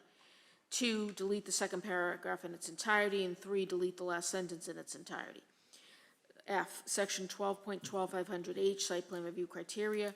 From the first sentence, delete the phrase "and requests for zoning variance." From item 1, delete phrases "comment to the zoning board of appeals and variances for." And then G, recommendation 2G is section 12.12500I, expiration. Delete the first sentence in its entirety and insert in its place: "A site plan review approval will expire on the date that is 1 year from date of notice of site plan approval to the building inspector, unless a building permit has been issued or unless otherwise specified by the site plan review committee."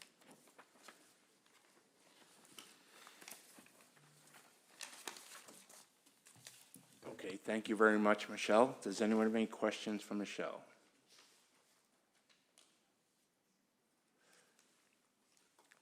Stephanie? Michelle, you said that options could be just go back and discuss. It doesn't have to be approve the amendment with these revisions? I'm sorry, when I was saying what you're gonna be doing, Yeah. so you would make a recommendation, an advisory recommendation to the city council. The city council can then either take action on the amendments the same time they receive your recommendation, or they can send it to their own ordinance committee for further discussion and review, make their own recommendations, and then the full council would consider it. So, right now, your options are to make a recommendation or not make a recommendation.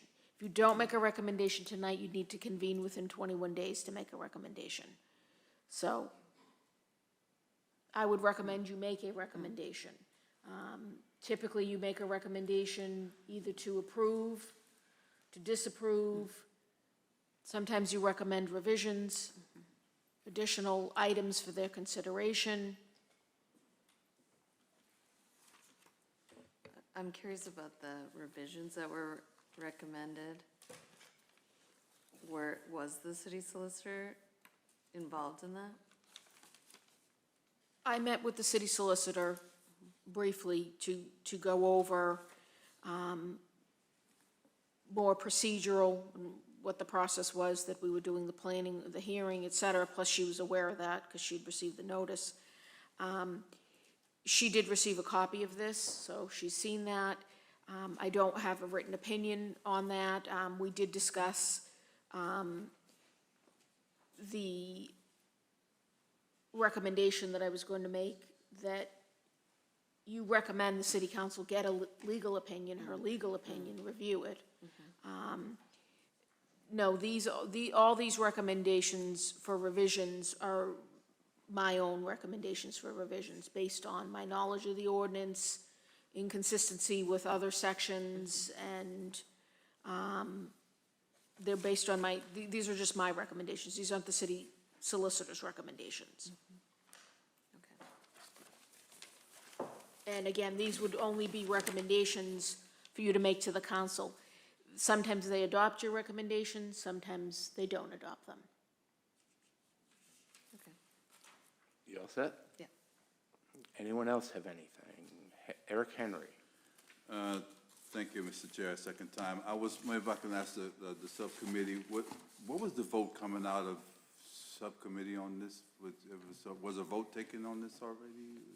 Yeah, we were unanimous in favor of this. Okay. If I could just clarify, they haven't actually voted on the paper yet, right? So they voted to send it for hearing. Right, our unanimous Right. decision is to recommend favorably for the hearing, not as a final vote. Okay. So as I understand, the council, the subcommittees, there's a procedure that you can, if someone you wanted to change your mind, if someone wanted to change your mind, if perchance this is going before the council. Correct. They wanted to change their mind, but, so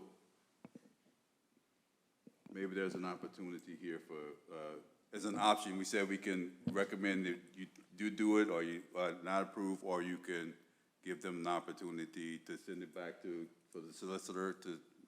I would recommend any recommendation you make to the city council, whether it's approval or disapproval, whether you're going to recommend, that you definitely recommend part one, which is that they obtain the review and opinion of the city solicitor on the legality of this proposal. So That, I think is definitely, I strongly recommend that you make that recommendation. And the rest of it, whether you, if you don't feel, you want to recommend approval, you can recommend disapproval. You can take, let me just double check here, one thing before I speak. You can,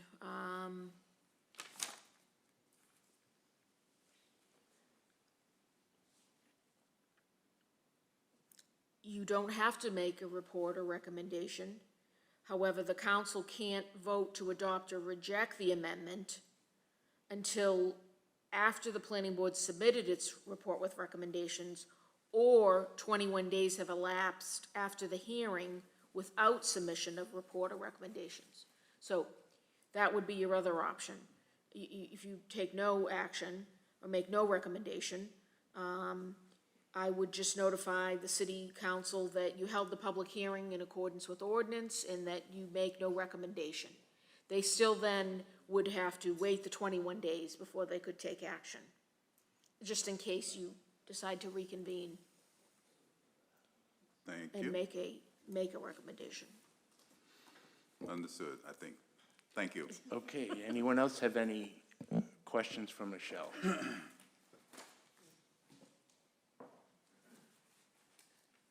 Anyone on the ordinance committee have any questions? No? Okay, thank you. Eric Henry, are you, I made a mistake. okay? Okay, if there were no other questions, is there a motion? Diane Chuha. I'd like to make a motion that we approve the planning board's recommendation. So approve the staff That's that- I'm recommendation. sorry, yes, the staff recommendation. That includes 2 items and several sub-items. Exactly, yes. So that you recommend, you make that recommendation to the city council. Correct.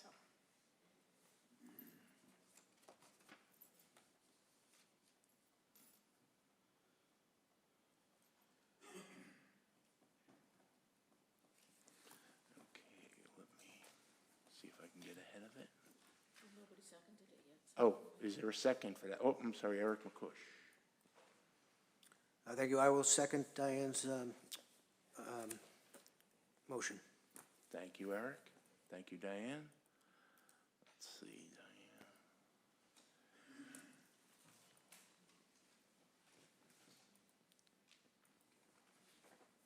Okay,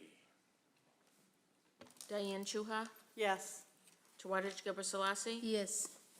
Patrick Hayes, Yes. Eric Henry, No, Eric McCush, Yes. Stephanie Stone, oh, I went to Stephanie Stone. No. that was no? Yes, it was a no. No, yes, it was no, okay. Ronnie Raj Verma,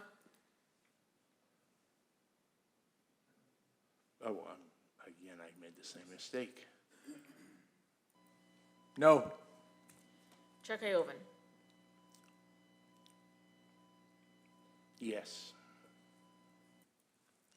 so 5-3, that carried, you did need the majority to make that recommendation, so.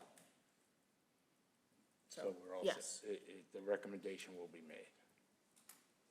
Yes. And I will note in the recommendation, as I always do, that, it was not unanimous. I will note the vote.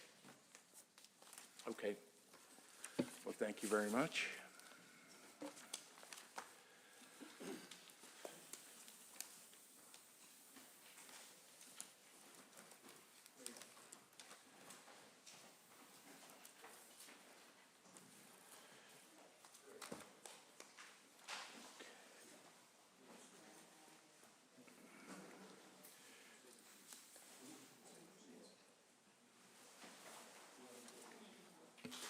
So you've already read the hearing notice, so the hearing, you can just open the hearing on the next paper when you're ready. Yep, let me just Okay. finish this.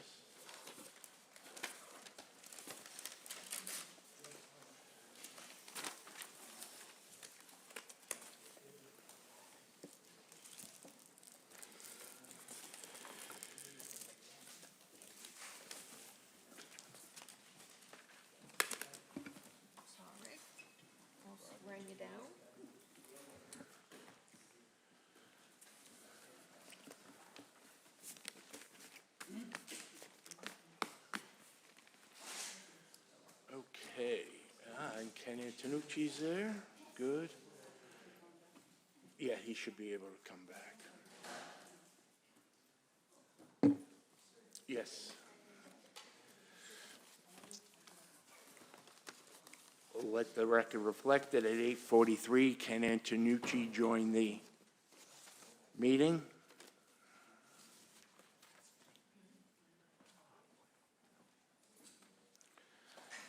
So the next paper, we'll take, do we want to take a 5-minute break?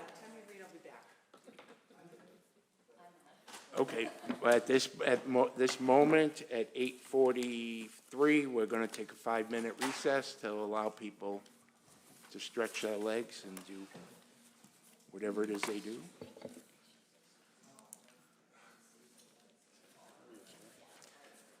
Doing okay, thanks.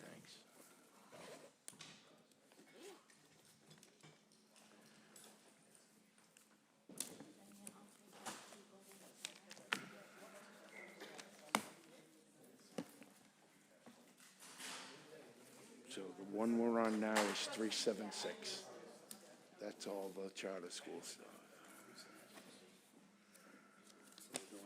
Yep. Excuse me.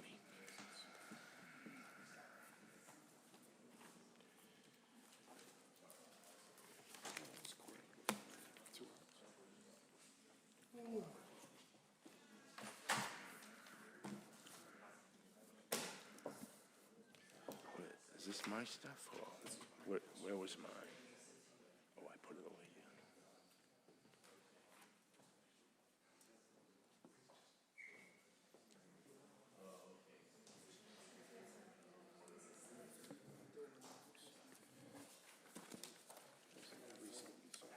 Yeah, this one here.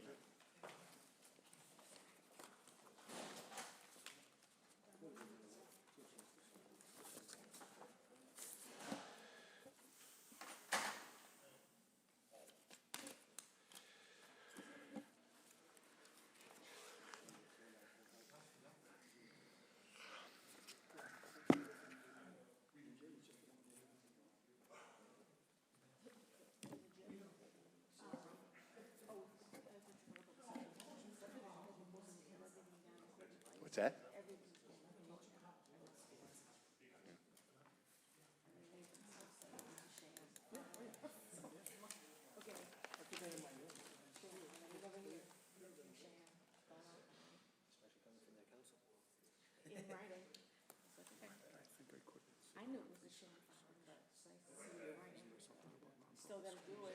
No.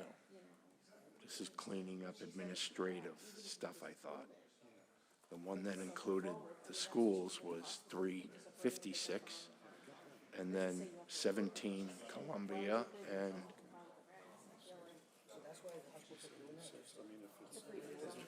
well, read through. Do you see anything that says school? I don't recall seeing anything.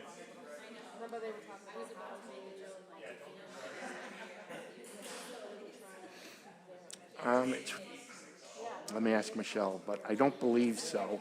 I believe that's just changing the wording, so it's not like we're hearing something that involves the school.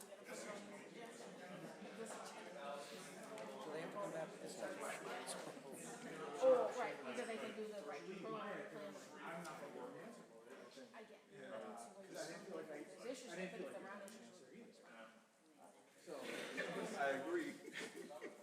Okay, 1, 2, 3, 4, 5, 6. We're missing Diane and Ryan. What's that? Yes. Oh, no, we already read. Do you need me to get started? What's that? Do you need me to get started? I forgot. Go ahead. Oh, we need Stephanie also.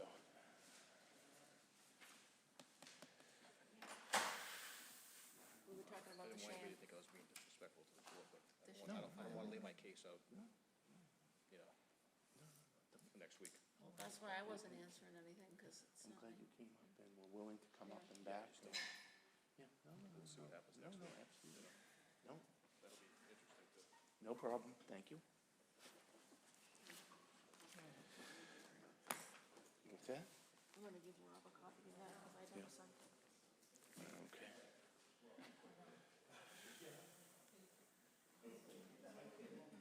Sure, having my alarm shut off. That's what happened last time. Like, it stinks. When you silence a phone, in my mind, I should silence everything. But it doesn't silence Pick alarms. different pieces, yeah. Yeah, it doesn't silence alarms, so it's like. Do you happen to have any water bottles? How are you? Are you all set, Eric? You did what you needed to? 1, 2, 3, 4, 5, 6, 7, 8, 9. We got Michelle, Nelson's there. Yeah, we'll just go to the front. I just don't have any like receptacle. Oh. Oh. Here's one.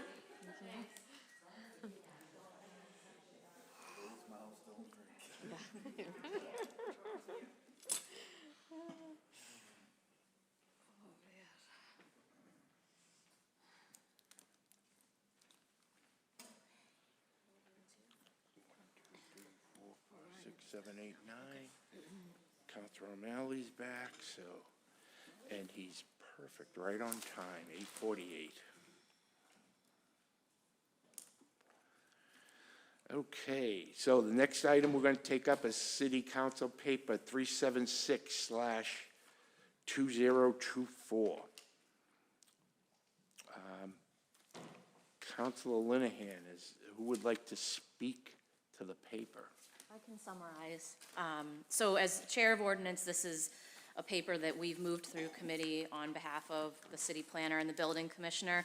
At the time that we started talking about the previous agenda item, we realized there were some other components of the zoning that we needed to implement some clarification, and while we were doing that, there are some other sort of rewording, streamlining, and codifications that we thought it would be helpful to do. So I'm just going to list a couple of the highlights and defer to the city planner and the building commissioner to either correct me or add on to what I've said. It's pretty comprehensive in the packet, but in summary, so as I stated, this would bring childcare references in our zoning in line with state law.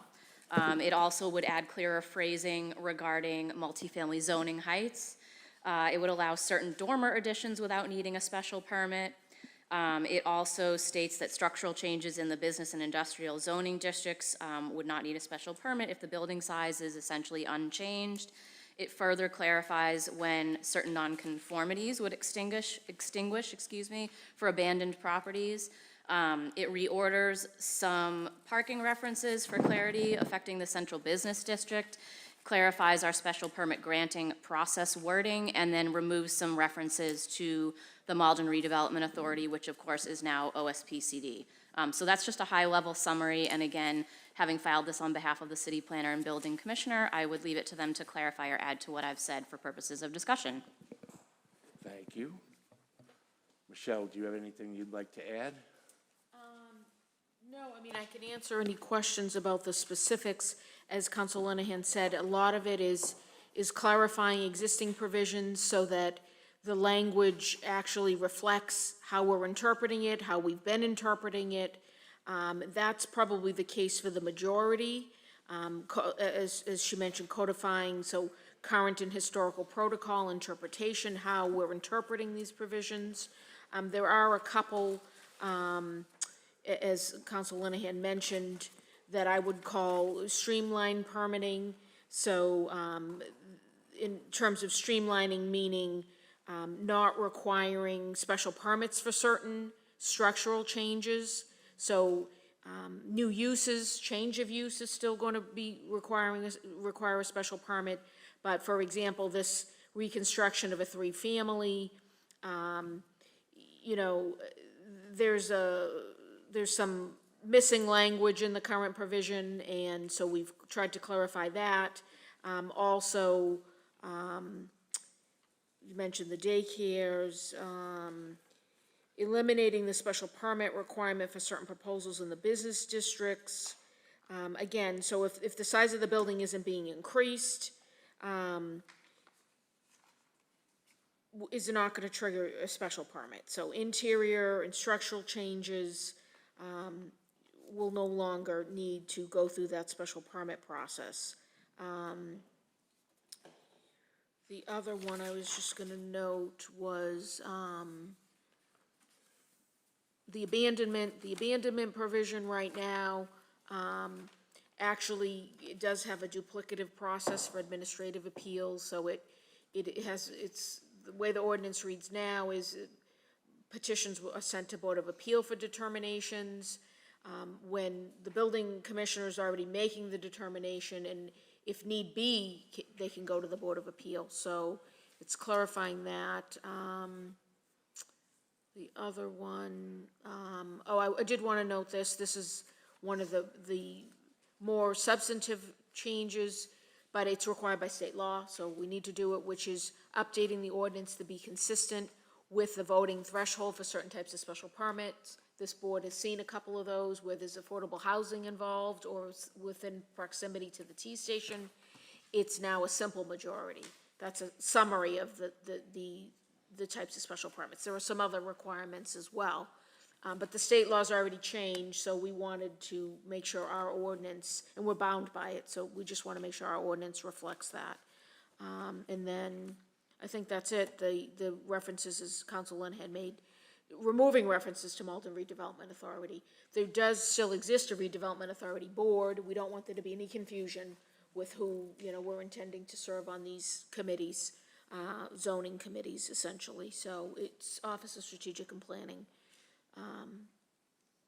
personnel that would be serving, so that's it. Unless anybody has any particular questions, you have the full text of all the amendments. Does anyone have any questions for Michelle?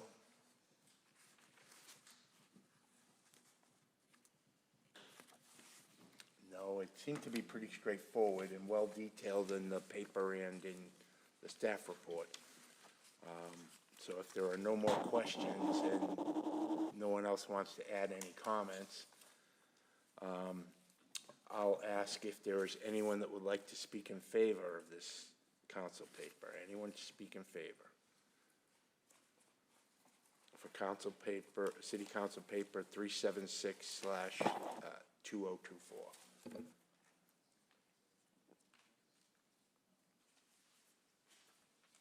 Diane, do you have anything to read in favor? I do not. Thank you. Seeing no one that wants to speak in favor, I declare that part of the hearing closed. Is there anyone that'd like to speak in opposition to Council Paper 376? Anyone in opposition? Diane, anything to read in opposition? I do not. Thank you. Michelle, anything in general? No. Okay. No. Very good. Then at this point in time, can you take us through your staff report, please? I have pretty much gone through most of it when I gave that little summary in the beginning. I did also want to note, though, we mentioned the daycare, the nonprofit schools, we're also updating the ordinance to be consistent with state law for those protected uses. Currently, it says they're prohibited in the industrial 1 and 2 zoning districts, and that's contrary to state law, so we're changing that to a yes. Again, in terms of the non-conforming uses, lots, buildings, and structures, there are a couple different clarifications and additional language we're recommending.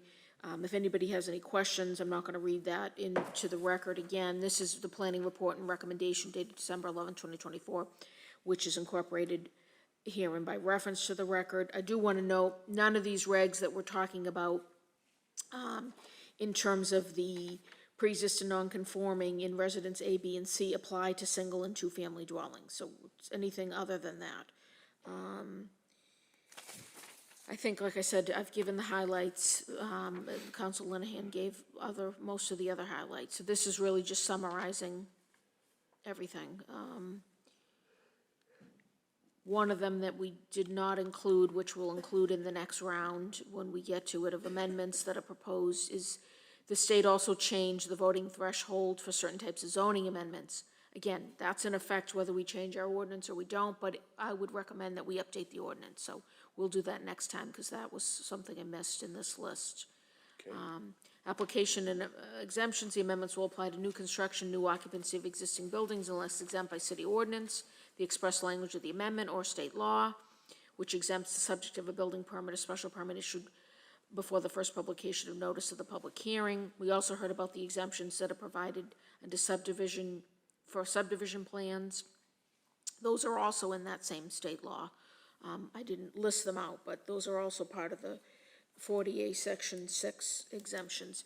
We also now have the State Permit Extension Act in effect, so that possibly could also create a few more exemptions. The effective date is the date the council votes to ordain. The council must act within 90 days of the public hearing, or we must hold another public hearing. So if the public hearing closes tonight, December 11th, the final date for action is March 11, 2025. As I stated previously, you'll make a recommendation to the city council. The full city council will receive it and decide whether to act immediately on your recommendation or refer everything, including your recommendation, to ordinance committee. They will have time to discuss, review, and make their own recommendations. And again, the city council can accept your recommendations, adopt them, or not. And they're the final determination as to whether the zoning is amended. Well, except for the mayor. The mayor could always veto as well, but we don't typically see that happen. So the planning recommendation, which is prepared prior to the public hearings, that the planning board recommends that the city council approve of the amendments as submitted with the following revisions. To section 12.28.010C, revise the amendment to read as follows. Provided that any addition or extension shall comply with the current ordinance, including but not limited to dimensional controls and parking requirements, or shall seek and obtain a variance to allow any nonconformities. That particular section is the section to do with three-family, and that's just clarifying that language that was recommended. It's further clarifying it. Section 12.28.010D, revise the following provision of the proposed amendment to read as follows. Again, the building commissioner and I tried to clarify the language even further that we had previously recommended. So this is what's the new language recommended. Dormer additions to a pre-existing non-conforming residential dwelling regulated by this section shall not require a special permit, provided that any addition or extension shall comply with the current ordinance, including but not limited to dimensional controls and parking requirements, so shall seek and obtain a variance to allow any nonconformities. So if they're gonna put the dormer on, as long as, you know, it's gonna comply with all the other ordinances. So if the dormer is going to create a new bedroom, they're gonna have to comply with the parking. They would still have to comply with the height requirements. It's just not gonna trigger a special permit review because it's an extension of a pre-existing non-conforming building. So some of these 3- and 4-family dwellings that we've seen recently, where they're putting dormers on, they're still a 3-family, they're still a 4-family. They're not making any changes to the use in terms of changing the use to something else. Those would no longer require special permit. However, again, if we're talking about adding bedrooms or changing heights, they could still potentially need to go for variances. Okay. So that's just an example I wanted to give about that. It's a little confusing. It doesn't mean everyone can just put up whatever dormers they want by right with no, compliance with the ordinance. Okay, thank you. Thank you for that. Any questions for Michelle? Councilor O'Malley? Thank you. I just had a question about 3A and B. If I'm seeing 3A is saying that for single and 2 families, you can alter the structure and not have to bring it up to the current requirements. Are we saying that for B, that the 3 families would be required to do that? The 12, so you're talking about 12, we were referring to 3A in the actual paper, not in the Oh, staff yeah, report. sorry. Right. So, My no, I apologies. knew that's what you meant, just so everyone else can follow along. So that particular provision of 1228.010B, which is in our ordinance, which applies to single and 2-family dwellings, that is an exempt, that state law exempts single and 2-families out. Okay, so they're not treated as all these other pre-existing non-conforming uses. So if you have a pre-existing non-conforming single or 2, and you want to make any changes, the way the ordinance reads now is that you need to comply with the ordinance. There's been some question in terms of interpretation, or I shouldn't say question, sometimes there's some confusion as to exactly what that means. So to give you the best example, the single-family violates the side yard setback. But it only violates the side yard setback on the first floor. They want to build up, so stay in the same side yard setback violation, but go up a story. That story complies with height, so we're not talking about anything new there. The question is, does that need a variance? No, it does not need a variance. This is codifying that. So if you're maintaining the violation, you're not increasing height or footprint. Now, if you're bumping out the kitchen on the back and increasing the violation, so now the violation runs the entire length of the property, that is going to require a variance. That's how it's being interpreted now anyway. The building commissioner interprets it that way and has always interpreted it that way. That is actually codifying that. That's the first part, that increases the height, increases the footprint. So we're just making sure, when the day comes, if, this is not the building commissioner, and the building commissioner looks at it and has a different interpretation, we want to make sure this is very clear what is supposed to be happening. When does a single-family home need to go for a variance? If it's already pre-existing non-conforming. This is also, this next part, alterations and structural changes that do not increase existing violations may continue, do not require conformance to current controls or variance. That's how we're interpreting it already, but again, every once in a while, there's some question or confusion, and from a homeowner or a petitioner, or we just want it very clear what our ordinance, how it's being interpreted, and so that's really clarifying. We're not actually changing anything, we're just codifying what we do. For 3 families, though, and that's the next section, right now for 3 families, state law doesn't provide any exemption for 3 families. So previously, and some board members may remember, 3 families were just lumped in with all of the pre-existing non-conforming residential. So if you weren't a single or a 2, you were gonna get into this other group. Several years back, maybe 10 or 12, there was a series, strangely, I'll say, of fires in 3 families. And this board may recall, almost every year, there was a new reconstruction of a 3-family. And it was triggering requirements and special permits, and there was a lot of, question, why does a 3-family have to keep going through the same process if they're reconstructing in the same dimensions or the same location and has the same number of bedrooms? Why is it being put through this whole process? So that is basically when we added this section. So now the ordinance says a 3-family may be reconstructed in the same dimensions, same location, if it doesn't exceed the existing footprint, has the same number of bedrooms or fewer.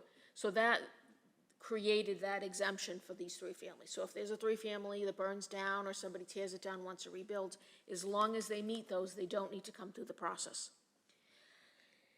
However, this language adding about additions was not in there. So what was happening is if the 3-family was going to be structurally changed, it was still going to trigger a special permit. So the 3-family is going to add on, but even if it met all the setbacks and it met all the requirements, it was still going to need to come in for the special permit. So that was the idea, to streamline and say, if they comply with current dimensional controls, they don't need to come in for the special permit. So that's what this new subsection C says. Basically to I don't want to say, to streamline the permitting for that. And we just recommended this language: any addition or extension shall comply with the current ordinance. So we wanted to make sure, we weren't creating some loophole.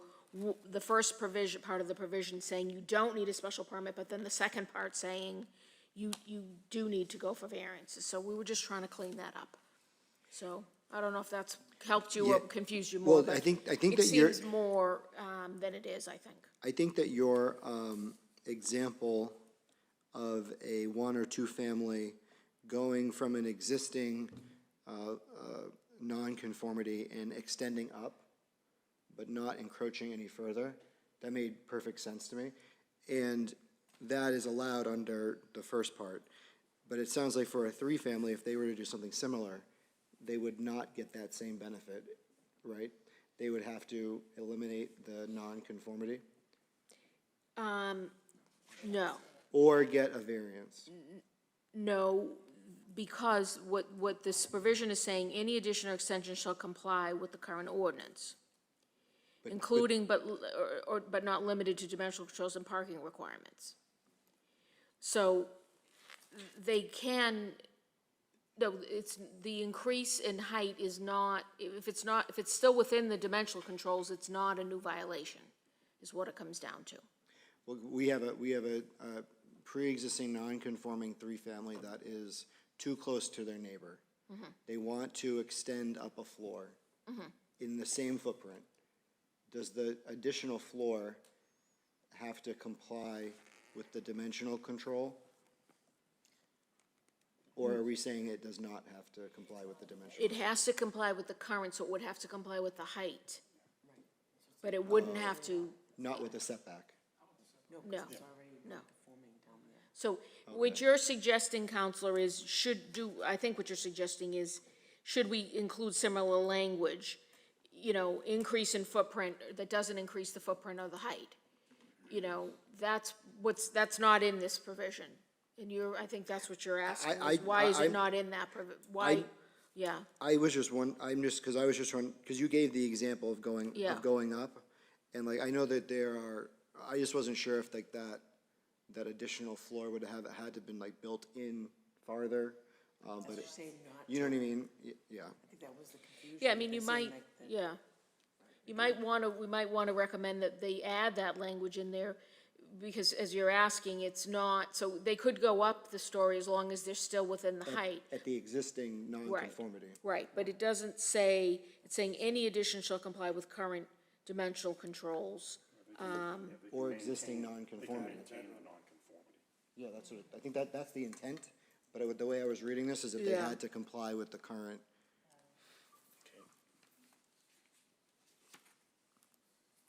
So Counsel, you're okay with that understanding of it? Yeah, I just, I do think that having something in here that because this is a much more similar to the first portion about ones and twos than I thought. Because when I read this originally, I was reading that three families shall comply with current dimensional controls and would not have the benefit of being able to keep their existing nonconformity or get a variance. I mean, we could certainly, I'll see if you want to hear from the building commissioner, his thoughts. I think you could add to this one, provided that any addition or extension that increases the footprint and or height of the structure conforms. Mr. Miller, do you have an opinion on this? And just to clarify, I wasn't saying that they should comply. I was saying that we should let them not comply. I'm saying that they should. So you're only gonna look for compliance if they're increasing the footprint or the height, which is what we're doing for the single and two. So we could add that phrase into this. I don't think it would have a, Yeah, just to maybe back up a touch, which might help explain this whole thing. When we hit three families, our ordinance uses the term structural change a lot, which makes people in my profession and Pat crazy, right? Because if you cut a hole in the ceiling and put a staircase in, you've made a structural change. So technically, if someone did that in a three-family, they would come into the planning board for a special permit. So that was the impetus behind this clarification, was to keep something like a three-family, which was gonna, let's say, put a small dormer on that complies with all the rules, from coming to these folks for a special permit. Now we're crossing over into, well, what constitutes not compliance, right? And the height thing, when it comes to putting a dormer on a house that, let's say, is already in violation of a side yard setback, a side yard setback is a horizontal regulation, and an extension of a dormer is a vertical thing. So there's the distinction there, right? And then if you're going out on the footprint of the building, well, that's a horizontal extension, and that's why we have lot coverage and things like that. So I'm not positive that you need to clarify the fact that if someone has a three-family, they're putting a dormer on it, if they're not extending that violation, they wouldn't be sent for a variance. If for some reason they were extending that violation, then they would have to go for a variance.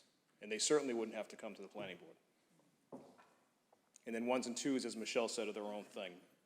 Obviously, they have their own protection from special permits. And the same rules would apply as far as creation of new violations or extension of violations. I don't know if that helps or not. I may have confused it more for you. I guess maybe my misunderstanding is, like, if you have a three-family that wants to put dormers or go up a story, is that considered an addition, or is it only an addition? It's an addition, and we have regulations for stories and height for a three-family. So if you fall within those parameters, no different than if the place burned down, you're gonna reconstruct it. If you fall within the dimensional controls for stories and height, then you're good. If you don't, you're going for a variance. Okay. Most three families don't have that ability to add on. You know, once you cross 50% of the floor area of the floor below, you're considered a full story. So, for the most part, any dormer to a typical roof is gonna increase the floor area enough that you would be actually adding a story to the building. Okay, thank you. Yeah.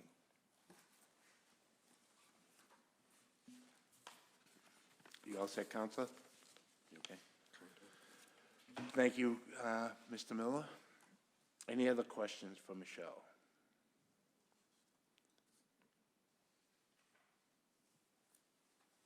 If no one on ordinance or planning board has any questions, is there a motion?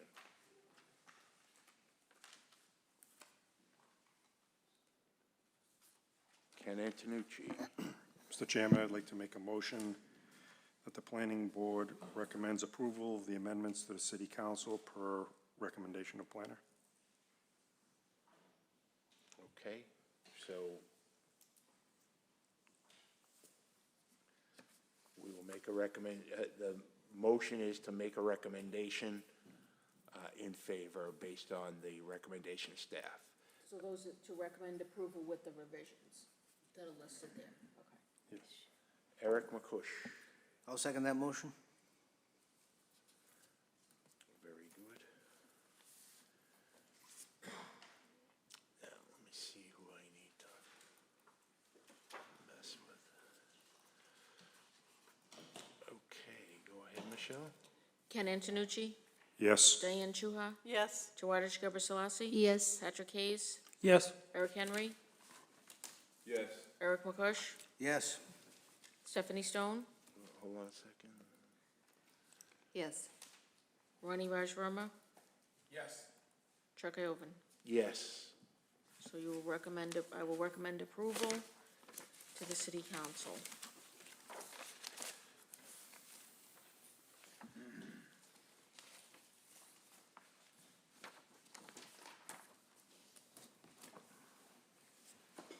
Okay. The next council paper is council paper 389.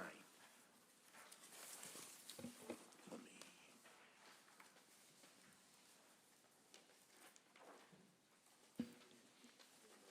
That's fine. Yeah, I'll intro you. Thank you, Mr. Chair. So I'm going to, in a moment, hand this over to Councilor O'Malley, who's the sponsor of this paper. But just by way of brief introduction, this is seeking to establish a new use category for motor vehicle services that would be separate from car repair or gas stations. I'm sure Councilor O'Malley can go into a little bit more detail.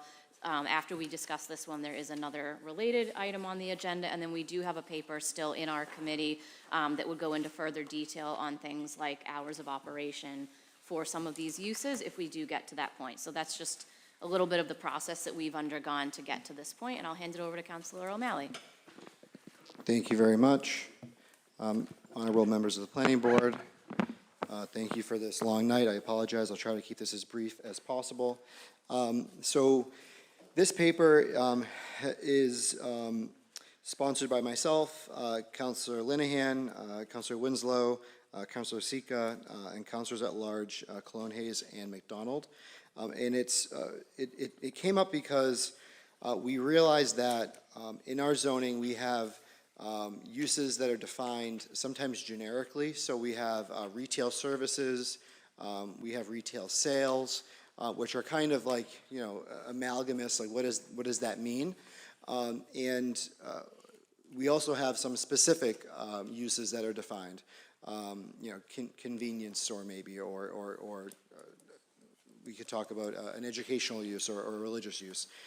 We specifically define them. We have car washes in our community that are not defined. We have other types of car-related, automobile-related uses that are not specifically defined, and this is looking to specifically define them and take them out of the retail services generic bucket and put it into a specific bucket of this new use category. One of the reasons being is when you think of retail services, you might think of like a tax preparation like company, or you might think of something that provides services to the public in a retail manner. But when you're dealing with services to automobiles specifically, a tax preparation office is a very different thing than a business that operates and gears towards services of automobiles in terms of the impact it has on the neighborhood and the impact it has on our community. And so this is looking to do that. It specifically will be defining motor vehicle services, which would be a building or structure or part thereof used for providing services to motor vehicles, including but not limited to car washing, oil changes, detailing, and routine maintenance services, excluding fuel, with facilities for making minor changes or adjustments to motor vehicles without the use of heavy machinery, but not structural changes nor major mechanical repairs. Motor vehicle services is expressly defined to exclude any use classified as a motor vehicle repair shop or gasoline filling station. Any use classified as a motor vehicle services shall not be considered retail services for the purpose of use regulations, dimensional controls, and parking and loading requirements. So again, this doesn't impact any existing properties. It doesn't impact any existing proposals that would fall into these categories. So anything that's already been submitted to the city is kind of protected. And this is just really looking to make sure that in the future, uses that are very, have a big impact on residential neighborhoods are in the appropriate neighborhoods in our community. And to what Councilor Linehan said, the situation that we're facing on the city council is that now we have some proposals for car washes in neighborhoods that might not fit the character. And so the only way that we can really address this now that the cat's out of the bag is to change our non-zoning ordinances to restrict hours of operation, which is kind of a very blunt object way of handling it, where there could be circumstances where a car wash in an industrial zone might be able to be open later versus a car wash in a motor vehicle service providing company in a residential neighborhood probably would need to close at an earlier time to minimize the noise and disruption on the neighborhood. So this is looking to avoid any future conflicts when it comes to those different uses. I am here for any questions. Knowing that it's a long night, I will turn it over to you if you have any questions. Thank you very much, Councilor. Does anyone have any questions for the Councilor?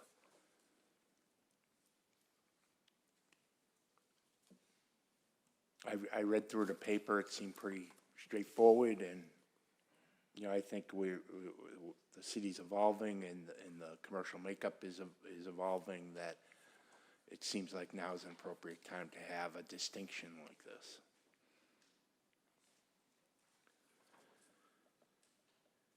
No other questions? Very good, Councilor. Anything you want to add? Thank you. You all set? Thank you. This point will ask for anyone that would like to speak in favor of this council paper.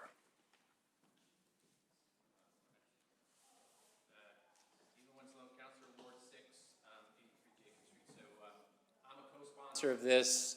For years, Malden, we had on Eastern Avenue, we had the car wash there. I heard from both Councilor Simonelli and former Councilor Anderson that there were some issues with that in terms of being the neighborhood, but they worked them through with that particular owner. But now on Broadway, we have a pretty new one. And immediately upon opening, I heard from residents nearby about noise and other type of issues. And there are, remedies to that. But because those are best implemented when you are, when things are getting reviewed and approved, it's just more difficult. And the other thing is like the hours of operation was kind of our fallback.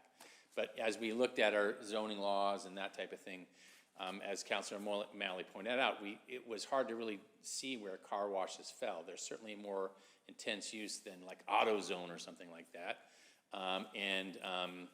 Even auto repair places, we as a council really regulate those highly because we don't want people getting too many cars on a lot and then putting them on streets that they can be very, so what we see is that a car wash, it's a couple things that, with Lyft and Uber being more active, there's folks in community and communities nearby are, washing their cars more and vacuuming more. And there's new sort of subscription services that weren't really there in the past. So there's a higher demand for car washes right now. So we've gone from having one pretty, active car wash to having, one being built and another one being permitted. So it's just something that, and just, as this has come up, looking at other jurisdictions like, like Los Angeles, where they have a lot of cars, they actually require like noise studies before car washes get put in certain areas. So I think it's just the same thing.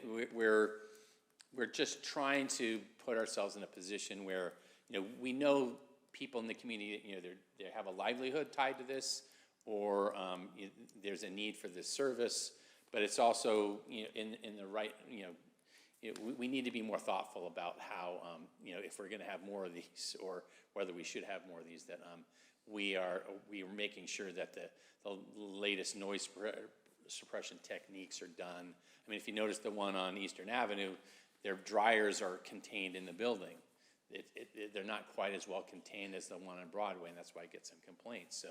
So that's the type of thing of, there's just a need to really, update our zoning ordinance so that we can, develop the right either business rules or zoning rules that can help make sure that these uses fit.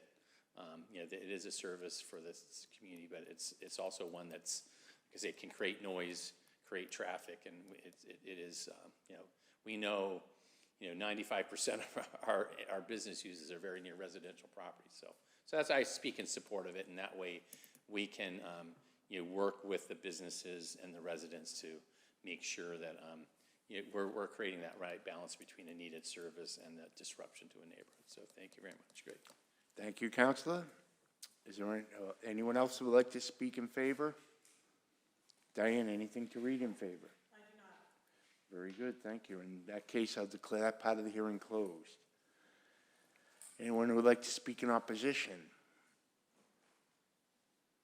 Anyone in opposition? Diane, anything to read in opposition? I do not. Thank you. In that case, I'll declare that part of the hearing closed.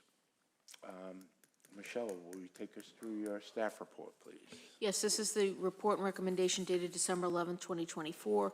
This report, I will note, covers both this paper 399 regarding retail car washes. I'm sorry, it covers this paper 389. We're looking at 389, motor vehicle services. It also covers the next paper we'll take up. So Council O'Malley ran through most of the details, so I don't want to repeat any of that.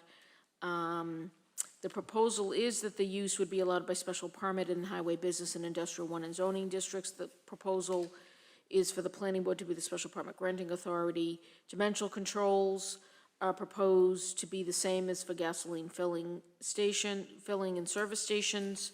Parking and loading are the same as for retail services. Parking is, loading is for gasoline filling. Definition, Council Malley read. Two other minor changes that go along with this would be to revise the name or title of the existing use category, gasoline filling and service station, to delete service station, and also to remove, there's a separate parking and loading requirement for car washes right now, 2 per 1,000, so that would also need to be deleted.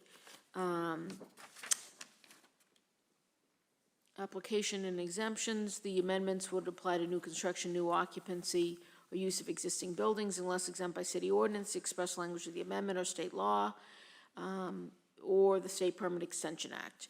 The proposed amendments will not apply to the building permit issued on September 17, 2024, for the car wash at 1100 Main Street, because that is subject to the state exemption, state law exemption provided. The building permit was issued prior to the first date of publication of the public hearing notice for this amendment, which was November 22nd, 2024. Effective date is when the council votes to ordain the amendment. Council must act within 90 days after this hearing closes, otherwise hold a new hearing. If the hearing closes tonight, the final date for action is March 11, 2025.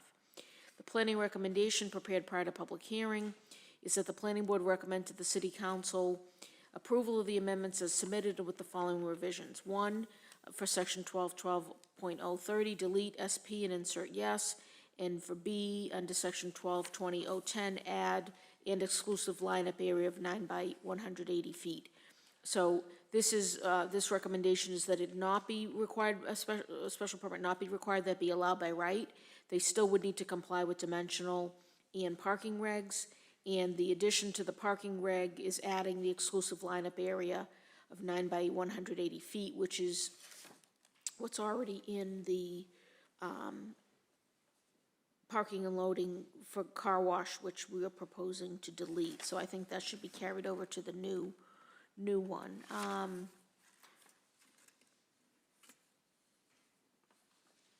I did want to note just briefly too, in terms of dimensional controls, I mentioned that the proposed controls are the same as those for gasoline filling and service station. Those happen to be some of the larger dimensional controls for business uses. So you wouldn't, as opposed to some of the lesser dimensional controls. Like for retail services, the lot size is 10,000. For gasoline service station, it's 20,000. The setbacks are a lot larger. Frontage is greater. Also, the height is lower. You know, it's only single story. Whereas, for example, retail services would allow you to do 2 stories, which with much lesser setbacks and half the lot size. So I wanted to note that the dimensional controls proposed are larger, more stringent. And that's it. If a proposal didn't comply with the dimensional or parking, they would need to seek a variance from the Board of Appeal.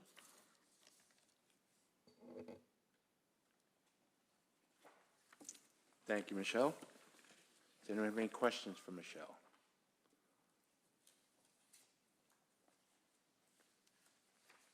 Stephanie Stone. Michelle, I have a question about the recommendation to delete SP and insert yes for 1212.030. Yes. Are you saying you're recommending not even requiring a special permit for motor vehicle services in the business zone? Right. I'm recommending that this would be for business, the highway business and industrial 1 and 2, that they would be allowed by right in those districts. You would not need to go through the special permit process. Can I ask really quickly too, in the zoning distinctions, BH and MEOD, what are those? So BH is highway business.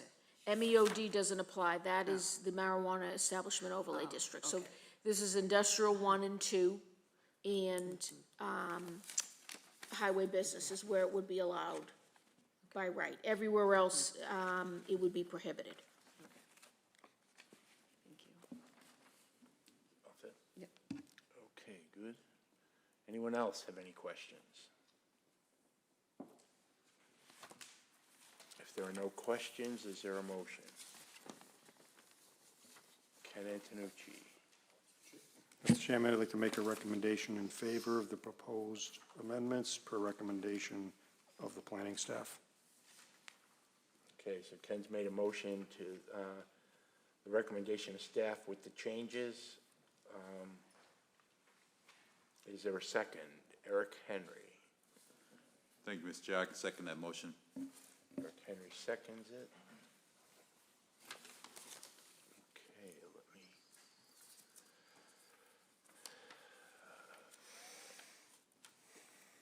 Ken Antonucci, Yes? Diane Shuhar, Yes. Tawadich Gabor Selassie, Yes. Okay, slow down. 1, 2, 3. Okay. Pat Hayes, Yes. Eric Henry, Yes. Eric McCush, Yes. Stephanie Stone, Yes. Ronnie Raj Verma, Yes. Chuck Iovan. Yes. We'll make that recommendation to the city council.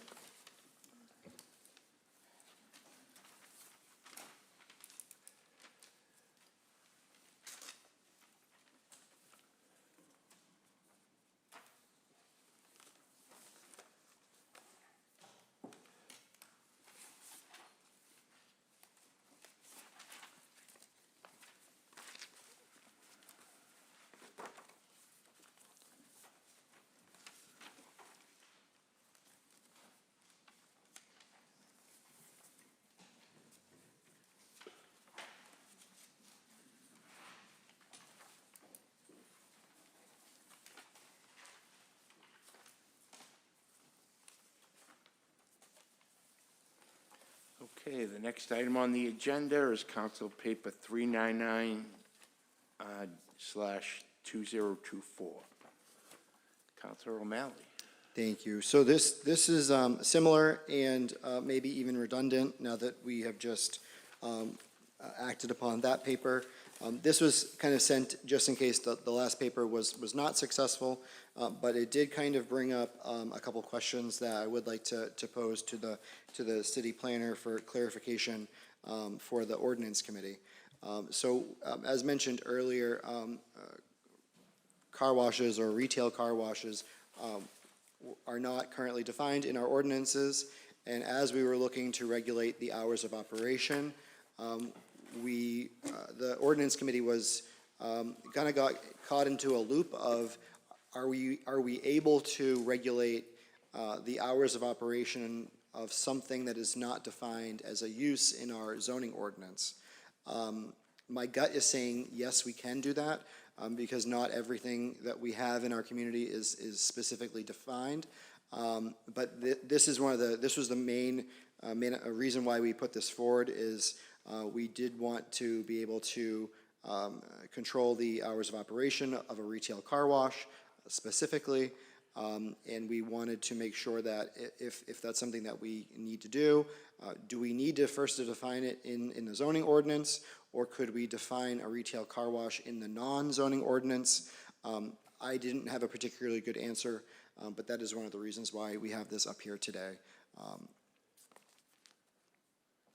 I know it's not a great pitch for the paper, but it is kind of where we currently are as an ordinance committee and as a city. Yes, if you would. Yes, so I'm looking at the hours of operation. You definitely have different categories in here that aren't in the zoning ordinance. For example, there's one called secondhand dealers pawn shops. We don't define that. That's not in the ordinance. It would just come into retail sales. You also have bowling alley pool room. You have residential deliveries. You have recording studios, used car sales. Now, those all fit into categories we have, but it's not a separate category. So I personally, I would defer to the city clerk and city solicitor, but I think you can include whatever you want in those hours of operation. I think you could even, to Council Wenzel's point, state hours of operation in industrial districts is X, hours of operation in residential districts is Y, because you, for example, have deliveries to business located on Pleasant Street. I mean, you have something very, very specific, so I think you can be as specific as you want in your licensing. So I think you could even regulate them even further if there was a question, if you want to regulate car washes depending on the location. I think you could do that. So yes, I don't think you need a separate category, but on that note, I will note, and you and I talked about this a few times, and I've talked to council a couple times too. You know, the other option, if you, this motor vehicle services category is broader, it includes more than just car wash. Originally, you had talked about maybe just having a retail car wash category, you know, so that's the other thing. If that's really what the concern is, you could look at taking that motor vehicle service category and really fine tuning it down if you wanted. If you're gonna do just retail car wash service, though, I think you should have that as the title and have that for the use regs and everything else. You'd need, I mean, that's, we didn't talk about that on the last paper, but that would be another option if you wanted to, you know, update that. I think that the flexibility that we have on the because on the zoning ordinances, we have to, you know, get 8 votes, we have to go before the planning board. It's a much more codified and restricted process. Whereas on the zoning ordinances, we only need 6 votes on the city council, and it does not need to go before a public hearing. So I think that, you know, based on, I'm just gonna, do you have anything to add, or are you okay with what we've defined, the previous paper? I'm okay with previous. Okay, so I just spoke with the co-sponsor, Councilor Winslow. I think that, you know, based on the fact that we've just passed the last paper, this paper does seem to be redundant. This conversation has been very helpful for the ordinance committee generally. So I don't know if it's helpful to, you know, withdraw the paper or if you want to formally vote on it. But I think that we have everything that we need to move forward. Thank you. Okay, thank you, Counselor.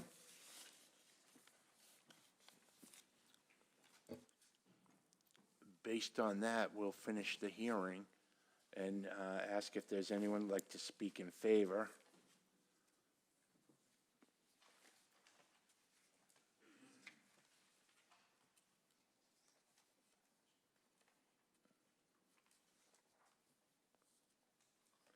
Anyone, no one else would like to speak in favor? Diane, you have anything to read in favor? No. Very good. Seeing and hearing none, declare that part of the hearing closed. Anyone to speak in opposition?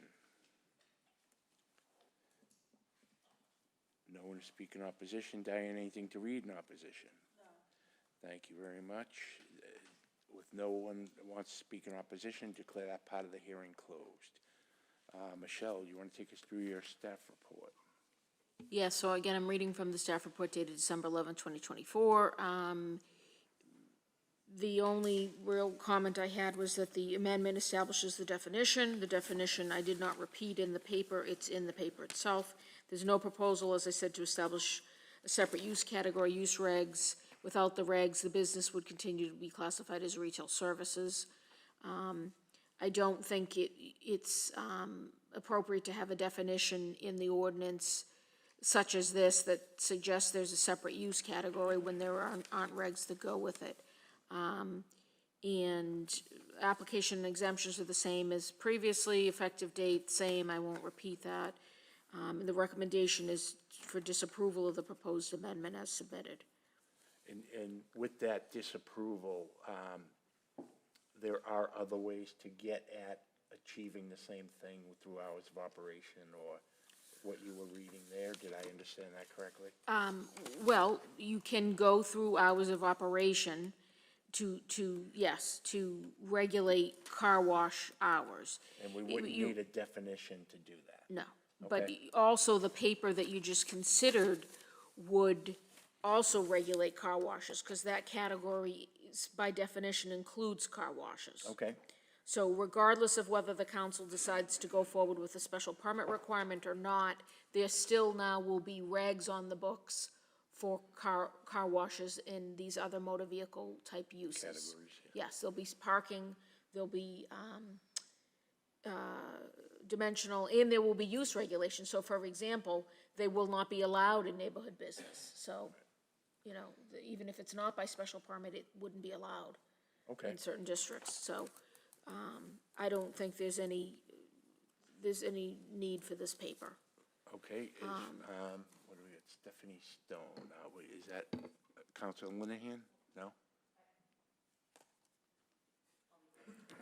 I just wanted to reiterate what I had said at the beginning, which is that we had split the paper off initially to consider the definition and the hours, so we can still take that up in committee. I think in one of the components of the packet, it's still listed together, so I just wanted to reiterate that those are now separate. Okay, thank you. Okay, anyone have any other questions? If there are no questions, is there a motion? Ken Antonucci. Mr. Chairman, I'd like to make a motion to disapproval the proposed amendment as submitted. Okay, so Ken's made a motion to recommend disapproval as submitted. Is there a second? Eric McCush. I'll second that motion. Okay. Let me see.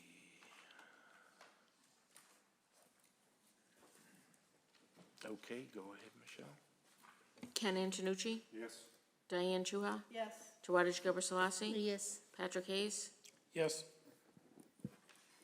Eric Henry? Yes. Eric McCush? Yes. Stephanie Stone? Yes. Ronnie Raj Verma? Hold on a second. So Stephanie said yes? Yes. And then Ronnie? Yes. Chuck Ioven? Yes. Okay, so that's, we will recommend disapproval. Yes. Okay. Council Linehan, I believe that finishes up the Ordinance Committee. Ordinance Committee adjourned at 9:44. Thank you, guys. Thanks for hanging in there tonight, and have a good evening. We've got one more, or a couple more items Yes. on the agenda. Next item is the advisory recommendation regarding 36 Charles Street, See you later. and that should be a separate package that might have been behind the agenda.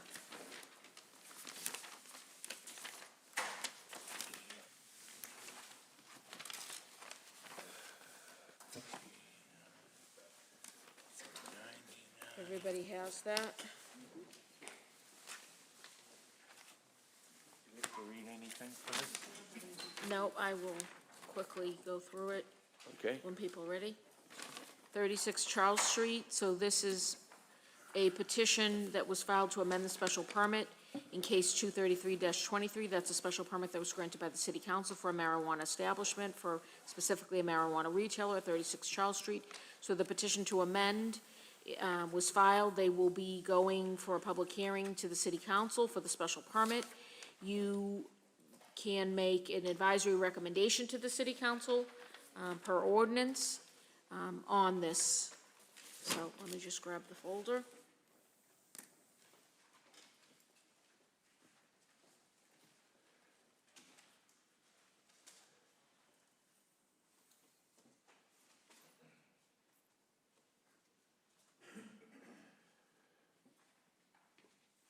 So what you have in the package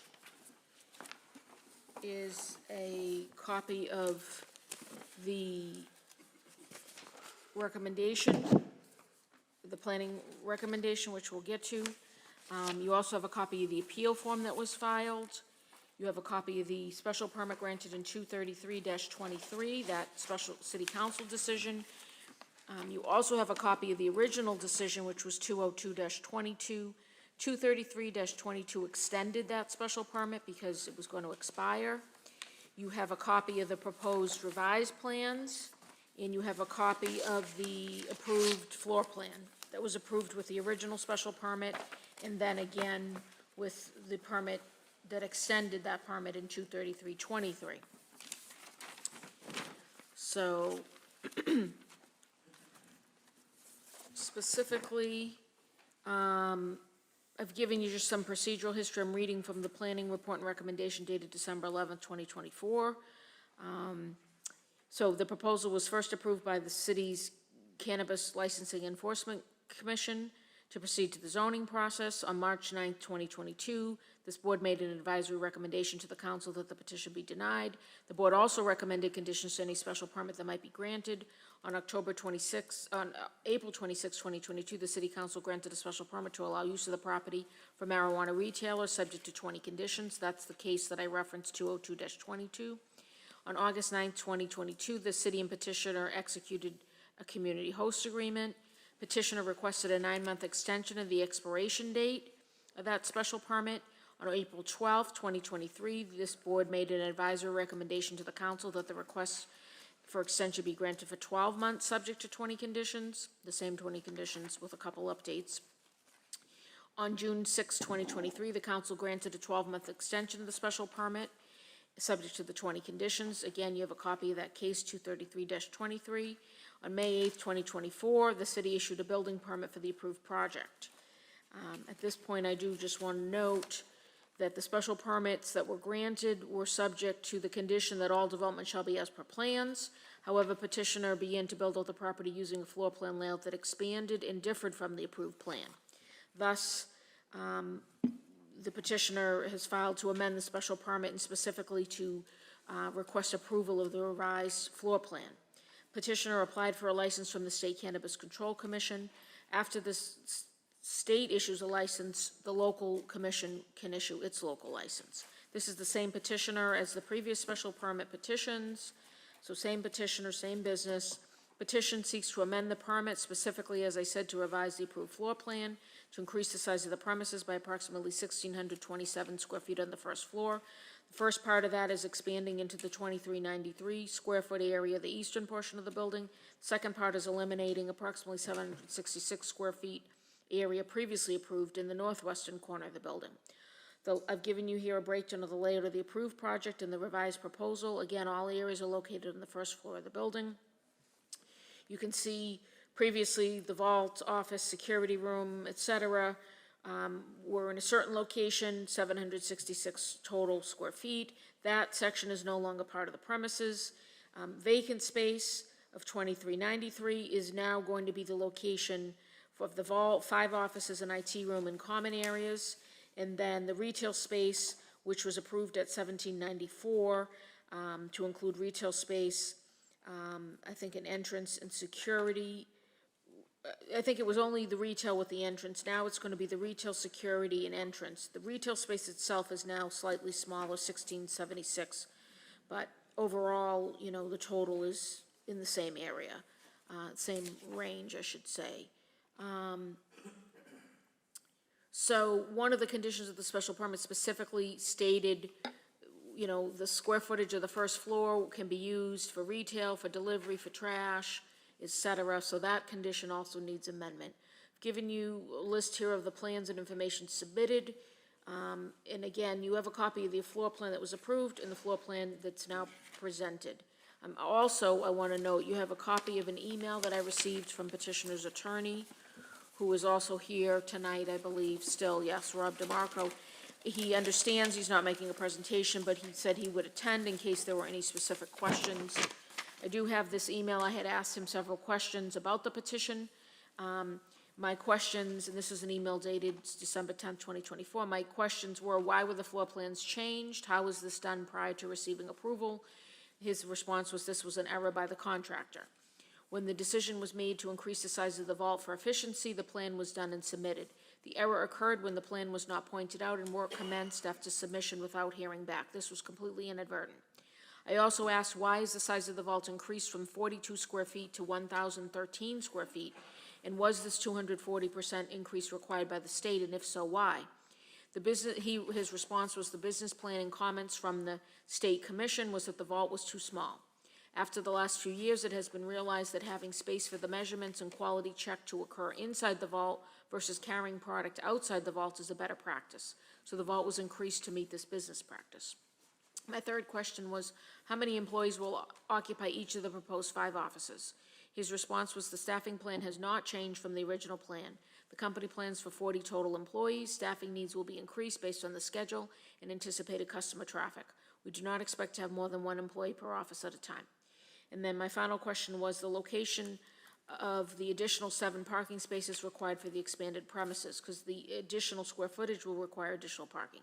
His response was there has been no change made to the parking since this change is for storage and not for adding employees. The workspace in the vault is only used when new product is received and stocked. So you also have that, so you have the plans. In terms of zoning, the petition does not affect the proposal's compliance with use regulations. This type of marijuana establishment, marijuana retailer, is allowed by special permit in this district. Dimensional controls, the petition does not change existing violations of dimensional controls. They're all internal alterations that are being made. Excuse me. In terms of parking and loading requirements, the approved use of 4,000 square feet of the building required 16 spaces, 1 loading space. 8 spaces are provided on site in the exterior parking area. 2 to 4 parking spaces in the garage interior may be used when the area is not used for loading and deliveries. And the special permit also required 5 parking spaces be provided off-site. So the proposed expansion, 1627, requires 7 parking spaces. The proposal exacerbates the existing parking violation from a 50% efficiency to a 65% efficiency. I will note the approved plans depict 4 spaces inside the building, but the revised plans depict only 2. Not sure what that is about. And then 3, I want to note, because there was a lot of comment and questions about restricting the use of the building, how we were restricting it or recommending it be restricted, how the council restricted it. And the restriction was recommended, as this board recalls, based on the parking requirements. To occupy the entire building, 13,204 would require 52 parking spaces. There are not 52 parking spaces on site. And that's for marijuana retail or in any other type of retail. So in addition to parking required for using the building for the proposed business, any use of the vacant portions would also require on-site parking. So if there's a proposal to occupy the second floor or other portions, we're going to have to address that. That may come to this board because it'll be creating new nonconformities. But anyway, so I wanted to note that. That is why, as you recall, you recommended the restriction in the lot area, in the building area, so that it would coordinate with whatever parking was provided. The council followed that recommendation. Although, as I said, it did also recommend off-site parking be provided. So these are the findings I've listed here that the council has to find. So you're not granting a special permit tonight. You're looking at this to make advisory recommendations to the city council. I also did forget to note, I wanted to note the council, just like you can in your special permit granting, you can allow new violations. So they'll look at this and say, okay, this is increasing the parking violation. Is it more detrimental to the neighborhood? So they'll be able to take that into consideration at the special permit. Anyway, these are the findings I'm not going to read. And then this is the recommendation. I could stop, though, if anybody has any questions. Again, this would be a recommendation you make to the city council. And they can follow it or not follow it. It's not Okay, why don't you required. continue? Okay, so the recommendations, the planning board recommends to the city council approval of the petition to amend the special permit, only provided subject to the following 20 conditions. 1, and just for everyone's reference, the 2 in yellow are revised. Everything else are the same recommendations that you made last time. However, they're not the same conditions that are in the special permit, because 2 of the conditions, 9 and 16, even though you recommended they be as written to reflect current ordinance, because the ordinance changed since the permit was originally granted, the council did not adopt those, but I think that was inadvertent. I think they just didn't vote to adopt them. But we're going to recommend it again, and I'm going to try to attend that meeting and hopefully call it to their attention so that these conditions, you don't want the petitioner to be bound by conditions that aren't even on the books anymore, right? So we want these conditions 9 and 16 definitely updated, so they reflect the current ordinance, and he's bound by the current ordinance, so the proposal's bound by the current ordinance. So 1 is the peer review petitioner's response to traffic peer review comments dated February 25th, 2022, implement any recommended mitigation. 2, this special permit authorizes marijuana retail use of only 5,524 square feet of the first floor, as per plans, and specifically 1,676 square feet for retail space, 1,455 square feet for loading, delivery, and indoor trash storage, and the remainder, approximately 2,393, for vault, accessory offices, and common areas. All of the areas of the building shall remain vacant, shall be used for no purpose whatsoever, including storage by the marijuana retailer, and any use or occupancy shall require an amendment to the special permit. I mentioned that if another business wanted to go in there, it may trigger a special permit, but as I'm reading this, I'm recalling, another business could not go in there, because the marijuana retailer needs to be the principal, a non-marijuana establishment business could not go in there. Another marijuana establishment business could go, but a hair salon couldn't go, or a, convenience store, or anything else. The principal use has to be marijuana establishment of that building. And that's going to be constrained by the lack of parking. It should be constrained by the lack of parking, but you're not the special permit granting authority, the city council is. So if another proposal for marijuana, or if this business wanted to expand, it would be up to the city council whether to allow the expansion. 3, the loading and delivery area may be used for parking during retail hours. 4, install bicycle parking on site for 4 bicycles accessible to customers and employees. 5, repair or replace sidewalks, driveways, and perform necessary incidental work adjacent to the property to the satisfaction of the DPW director. 6, implement transportation demand measures, including rideshare and parking attendant. 7, all development shall be as per plans, including landscaping of the northwest portion of the lot, except as modified by these conditions. 8, this special permit is non-transferable, non-assignable. 9, design and implement a security plan approved by the Malden Police Chief and Malden Cannabis Licensing and Enforcement Commission. 10, consumption of marijuana and/or marijuana products is prohibited at or within 500 feet. 11, smoking or burning of marijuana and/or marijuana products is prohibited on the premises. 12, marijuana in any form, including plants and marijuana products, shall not be visible from outside of the building. 13, any outside storage of any kind is prohibited. 14, any outside display of any kind is prohibited. 15, incorporate odor control technology and provisions that ensure emissions do not violate Mass General Laws, Chapter 111, Section 31C, including but not limited to those specified for odors. 16, prior to issuance of any final occupancy permit, submit copies of the following licenses and approvals. A valid license issued by the Massachusetts Cannabis Control Commission as defined here in this ordinance. B, a fully executed community host agreement with the city of Malden as defined by this ordinance. C, any required license and/or approvals issued by the Malden Cannabis Licensing Enforcement Commission. And D, any required license and/or approvals issued by the Malden Board of Health. 17, mitigation based on preliminary peer review and after the 6-month traffic study is conducted. 18, the petitioner shall work with the city and the abutting property owners to connect the Spot Pond Greenway project to the bike path. 19, provide 12 off-site parking spaces. I'm making this recommendation to account for the additional 7 that are required for this expansion. So the original the condition in the special permit now reads, provide 5 off-site parking spaces. So that's how I came up with the 12, adding the 7. 20, the hours of retail operation shall be 9 a.m. to 9 p.m. And again, these are just recommendations you'll make to the council. They'll decide whether to take them, follow them, incorporate them. Okay, thank you, Michelle. I would like to ask the counselor a couple questions. One of the things that, if the state Cannabis Control Commission said you need a bigger vault, you need a bigger vault. And you have the space, and I kind of like the idea of some of the processing and administrative handling and preparation is done inside the vault instead of outside the vault. So I'm okay with the increase in the vault size and not impacting the parking. But I would like to get a little more insight, if I can, Counselor. Do you have any idea how many people you're going to have on staff on any given shift? So we got 12 hours we're filling. I saw in your note that you said it's going to depend on customer demand and the busy hours and all that stuff. But is there any thoughts on? My understanding, and to be completely honest, is that that I was not given the exact number, but what I've been told at different times is that this location will run on about a half a dozen people at a time. So you're not talking about a huge number. These are part-time jobs, a lot of part-time jobs. It does increase. The business plan has it increasing when stock comes in.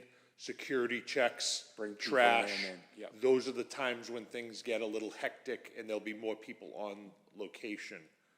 And I get that, but where I struggle a little bit with Counselor is if, okay, there's 6 people on staff. Running the out front operations, et cetera, yeah. The front shop. Where do the 5 offices come in?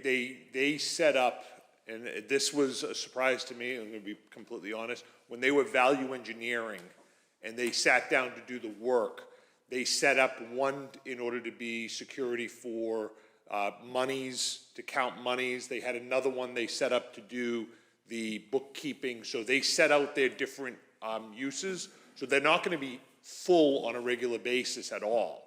These are gonna be offices that are specific to the use of the people at the time they're doing the particular task. And this would be in addition to the 6 people handling the retail? Yeah, I mean, probably there's an overlap, but I can't answer that honestly, is to tell Yeah, you no, an no, exact answer. But it's not the same 6 people, because what I was struggling with when I was preparing, I'm like, okay, you got some people, most of them are gonna be dealing with customers, maybe stocking things, maybe prep work, stuff like that. How do you have 5 office jobs? Well, that's the thing. From my understanding of the way they're running this, they have another location in Chelsea, so they'll be doing administrative work for the business as a whole. And that's what my question was. I knew they had other locations. Was this becoming the hub?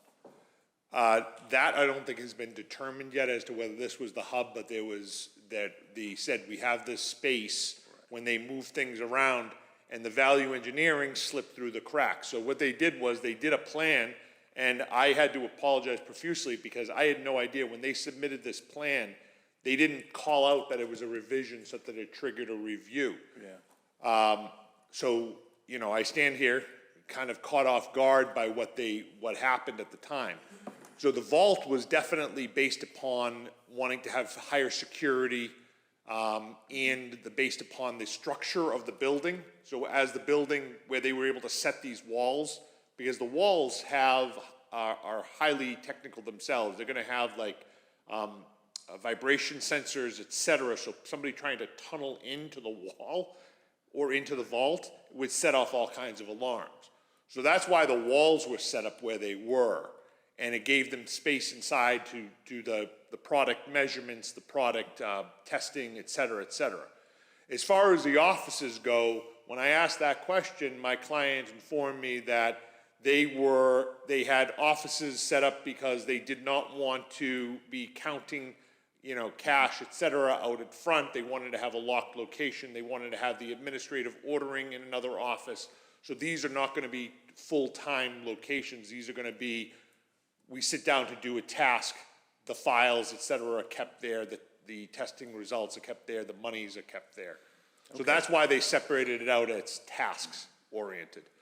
I was very, very blunt with my clients as to the violation of this. This was not the intent. And my client who was running the location, they had 2 locations that were, as public knowledge, they were getting the Chelsea operation up and running, and they simply had a overzealous contractor and designer who went ahead and went forward, and my clients didn't actually notice that the location had changed because they weren't on site all the time. So they came with hat in hand to me to apologize. I was not exactly polite when this came up. So I do apologize to the board, and I will apologize to the city council in the same way, but this was not something that was intended to happen. So when the CCC told them, it'd be better practice to have this work done inside the vault, they kind of went a little bit further, because when they rearranged the vault to that section, it left an empty section in the other area, and they put the offices there. And as I said, I like the fact that the vault's bigger and they're gonna do more of the prep and different handling of the product inside the vault, and not be traipsing it in and out and all this stuff.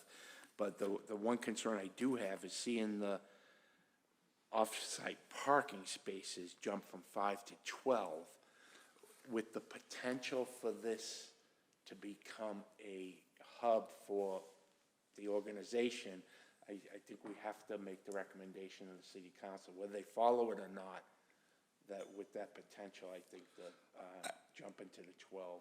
Because what I was wondering was, if the only change was really expanding the vault, no more new people, no more, none of that stuff. There is no expansion of staffing at all. And I want to be, maybe help to mitigate this a little bit. When this law came into effect, coming on a decade ago, all of these organizations were extremely busy with lines, et cetera. You go by any of these establishments now, and you've got limited, people are going in and coming out. This is not a shopping experience. This is a drop-in, pick up, and leave. And this is what they're expecting for business. They are not expecting that this is going to be a massive amount of crowds coming in at any one time. Obviously, they'd love it if it was, but that's not what the business has turned into. This has turned into a drop-in, get your product and leave.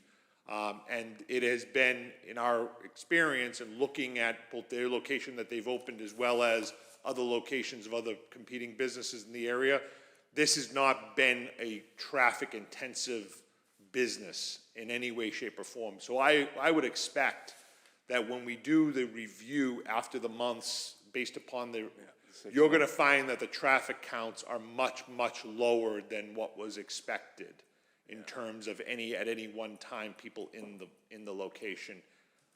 So I would just say I've that. noticed that same thing. The only place that isn't true is the place in Melrose, the old Smiley Dodge. Yep. That place is chaos. Garden remedies. All the time, and or at least when I'm coming home from work and people pulling in, pulling out. That's the only one.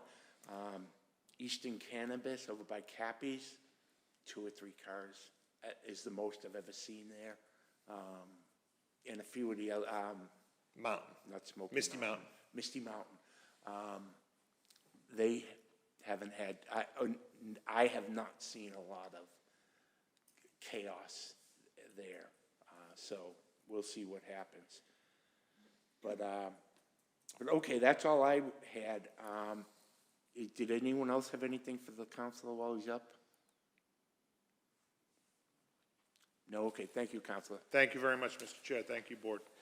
Anyone have any questions for Michelle?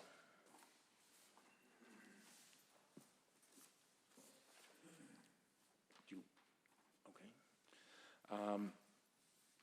Okay, if there are no questions, is there a motion? Ken Antonucci. Mr. Chairman, I'd like to make a motion to recommend approval of the petition to amend the special permit with the 20 conditions as recommended by staff. Very good. Is there a second for Ken's motion to recommend approval? Eric McCush. I'll second that motion. Eric McCush seconds it. Okay, give me a second here, Michelle. Kenny, Diane, Tawadage. Can't even do that. Okay, go ahead. Ken Antonucci? Yes. Diane Chuha? Yes. Tawadage Gabrasalasi? Yes. Go ahead. Pat Hayes? Yes. Eric Henry? Yes. Eric McCush? Yes. Okay. Stephanie Stone? Yes. Ronnie Raj Verma? Yes. Chuck Iovan? Yes. We will make that recommendation to the city council. Very good, thank you. Thank you, Counselor, for hanging in there all evening. Thank you for your time.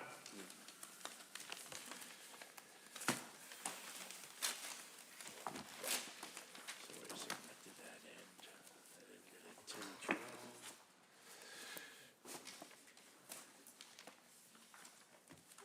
Where'd my other thing go?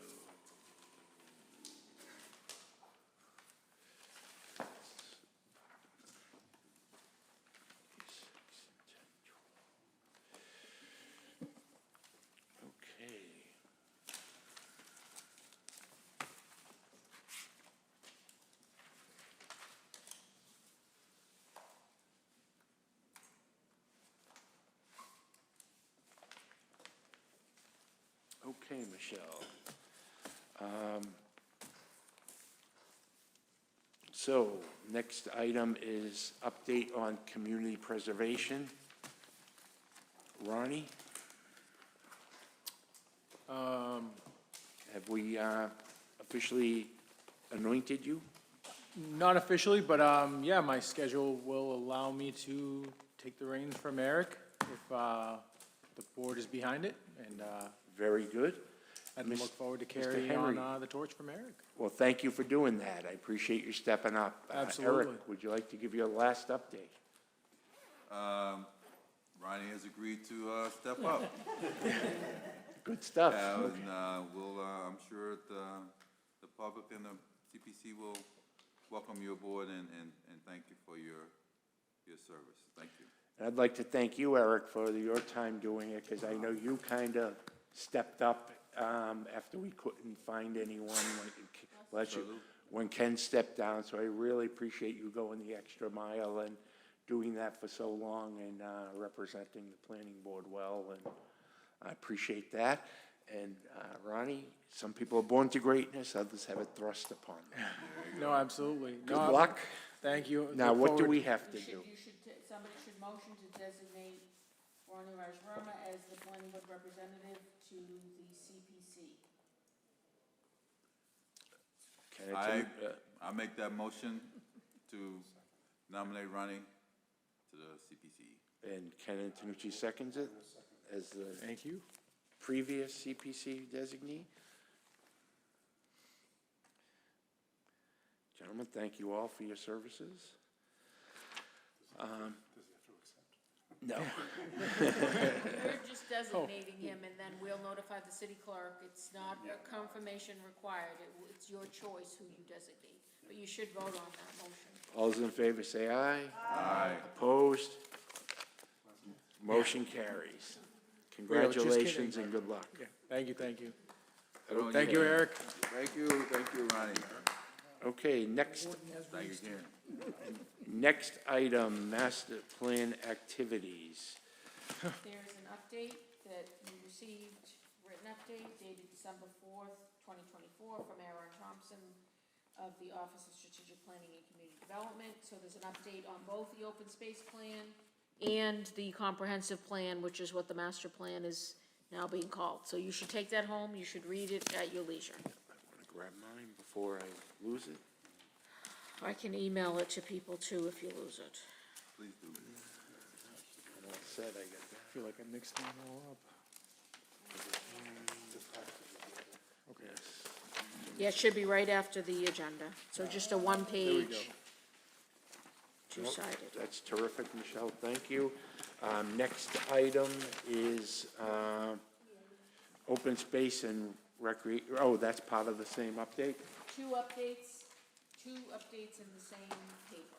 Ah, it's very efficient. Yep, that's what they've been doing, so. So that's good. The next item is January 2025. I'll turn it over to Michelle because it's a little more complicated than just saying. So at this point, we will not be scheduling the meeting on January 8th, which is your regular meeting date. We are looking to schedule late in January to accommodate another joint public hearing with the City Council Ordinance Committee on a very time-sensitive ordinance that we're going to be getting. But we don't have it yet, so I can't tell you the date. I was originally thinking we could do January 22nd, but as I said, it hasn't been referred yet, and they're not going to meet till, I think, January 8th, so we wouldn't get it in time to meet advertising and notice requirements. So I'm looking at January 27th, which is a Monday. The backup would be January 29th. So I just wanted to poll everybody and see, we would do this joint public hearing on the zoning amendment. There would also be probably at least one regular petition for a special permit that's waiting. I am available Or both that's days. ready, I should say. So either the 27th or 29th. Yeah. If anybody can, if anybody's not available, please let me know right away. I'm good with both. Okay. So no meeting on January 8th, and either we'll do the 27th or 29th. If everybody could keep both of those open in their calendar, if you can, that would be great. Very good.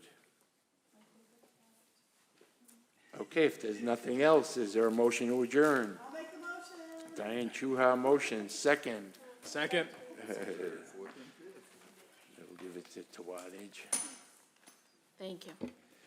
Thank you all, and Merry Christmas, Happy Hanukkah.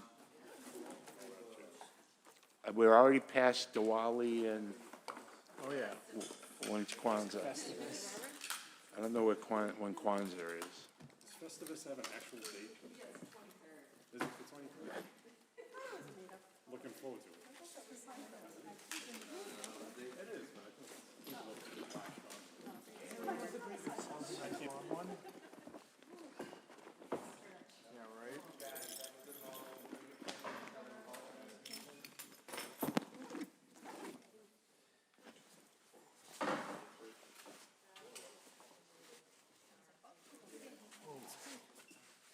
Is it still raining? God.